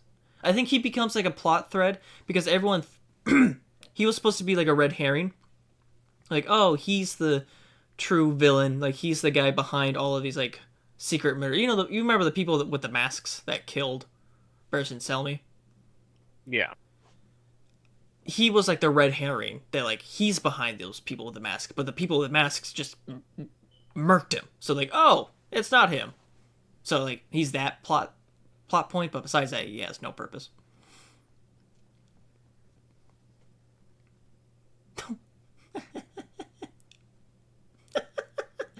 Now, all right, all right. If you want to, I am down to put him at S plus, but this guy deserves at least S. This guy's a fucking legend. Stannis the fucking Manus. I don't got a whole lot to say. He's just a unit. Yeah, this man. I think I can do top Okay. of S.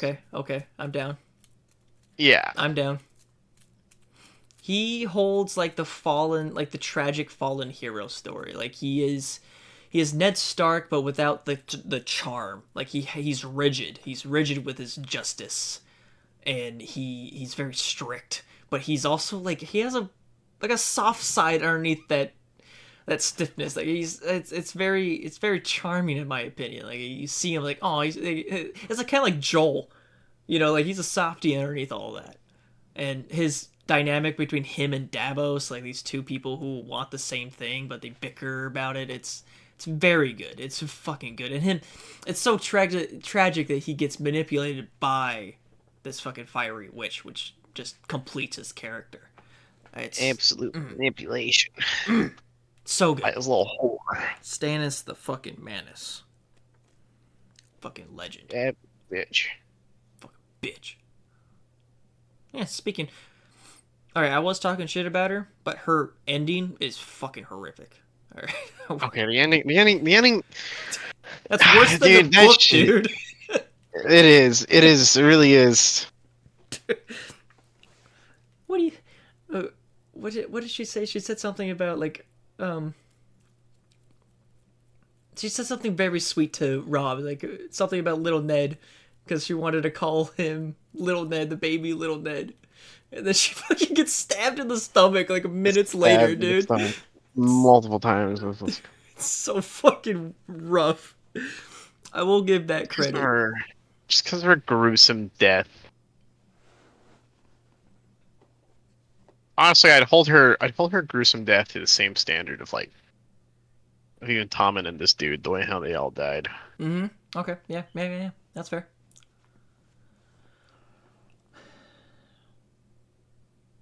This fucking piece of shit. Janos Slynt. I only remember that name because of how much I hated him. He was the Kingsguard responsible for betraying Ned Stark at that courtroom scene. And then Tyrion doesn't trust that shit, so when he becomes Hand of the King, he sends him up to the wall and becomes Jon Snow's problem. And for like a season or two, he's just a fucking thorn in Jon's side, and he teams up with Alistair Thorne, actually, to stab Jon. And then Jon eventually kills him. He's a little shithead. He's a little piece of shit. Okay. He doesn't seem maybe I don't know, maybe a low C. It may far down there. Not quite the Thorns level, but not really quite any. Honestly, they should probably be more like that. Hang on.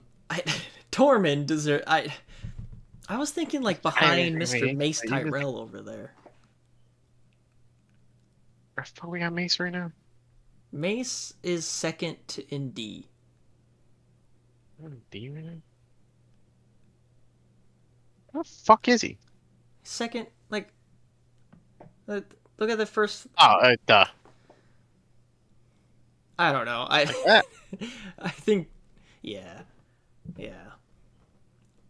He's just like a little coward. I don't know. He's not that much of an interesting character. This guy. Kind of a legend. He's the leader of the wildlings. Kind of a legend. He goes out like a fucking boss. Burning at the stake by Stannis. He has some really badass dialogue scenes with Jon. I remember when we first meet him. I just don't remember anything about him afterwards. He is like the hopeful, like, rebellious leader, like the guy who you want to root for against, like, the like a, I don't know how else to explain him. He deserves to be pretty high up there. He is a great character, and he goes out. He dies because he simply just refuses to kneel to Stannis, because the laws of the wildlings is that you don't need to bow to anyone. Kind of a boss way to go out. He's like, fuck you, I'm not gonna kneel to a king.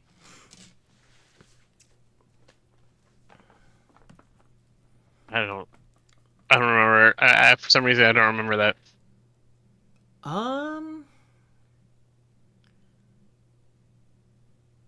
Shit. I think he is like low B. Personally, I think he's a great character.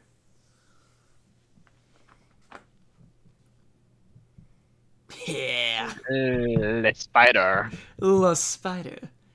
One horrible thing is that he fucked up with Danny at the end there. I don't know what the fuck that was about.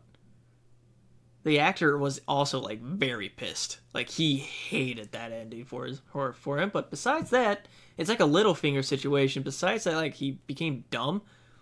Great fucking character. Like I say A somewhere in there.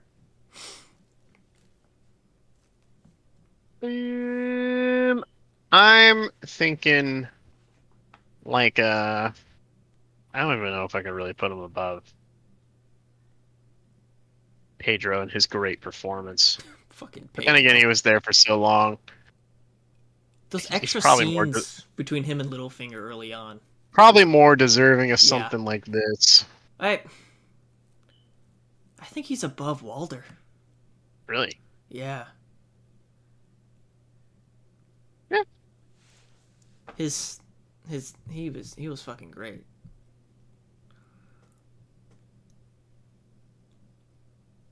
That cunt, absolute garbage. She's the little cunt that Arya just like, they just become rivals at this like school of assassins for no reason. She's just a bitch. She's the one that stabs Arya like a bunch of times. I'll put her at the level. This fat cunt. Bolton was offered a woman to marry by Walder Frey. And I think the joke was he would pay the coin by how fat she was. So Bolton just chose the fattest one.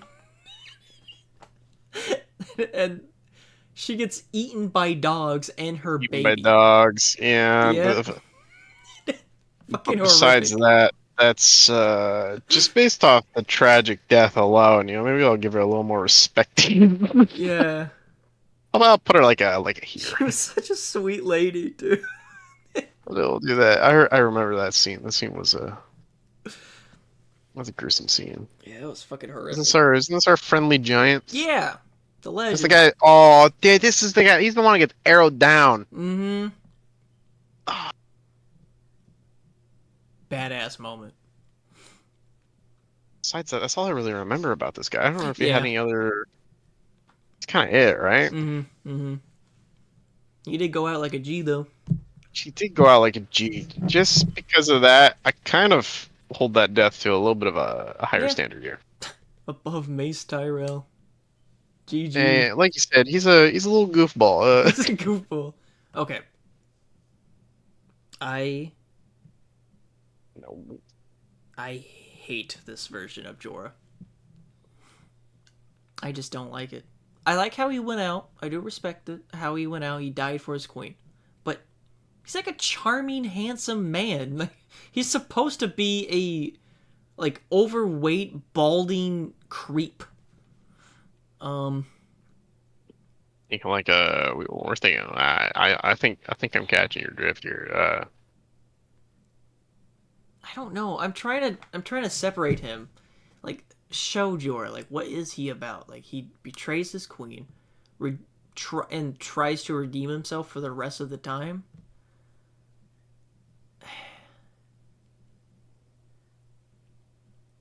I don't know. I don't think. I think if you look at it objectively, I don't think it works as well as book Jorah. Like what? I don't know. I think that type of storyline is just a little mundane compared to everyone else's. Just this charming, handsome man trying to redeem himself for his queen. Like I think we've seen that in other characters. I mean, I thought he was a fucking weirdo regardless. Yeah, I was but never really like I don't see, know. I you see just through that shit. I kind of saw through it too. But like a lot of people yeah. love this character. I don't know why. I've always viewed. I mean, Damn, even he's like in the book, 13 years old, I viewed dude. him as a fucking weirdo. Yeah, I remember having this conversation with you about the book version of him. I'm like, yeah. he's a weirdo. I don't like him as is. I remember But that I mean, dialogue you're was like, right. I "You don't. remind me of my wife." Yeah, She's I don't like like this 12. version of him either. Yeah, I'm not a fan. I'm happy with But that. I totally put him in front of Edmure. Fuck you, Edmure.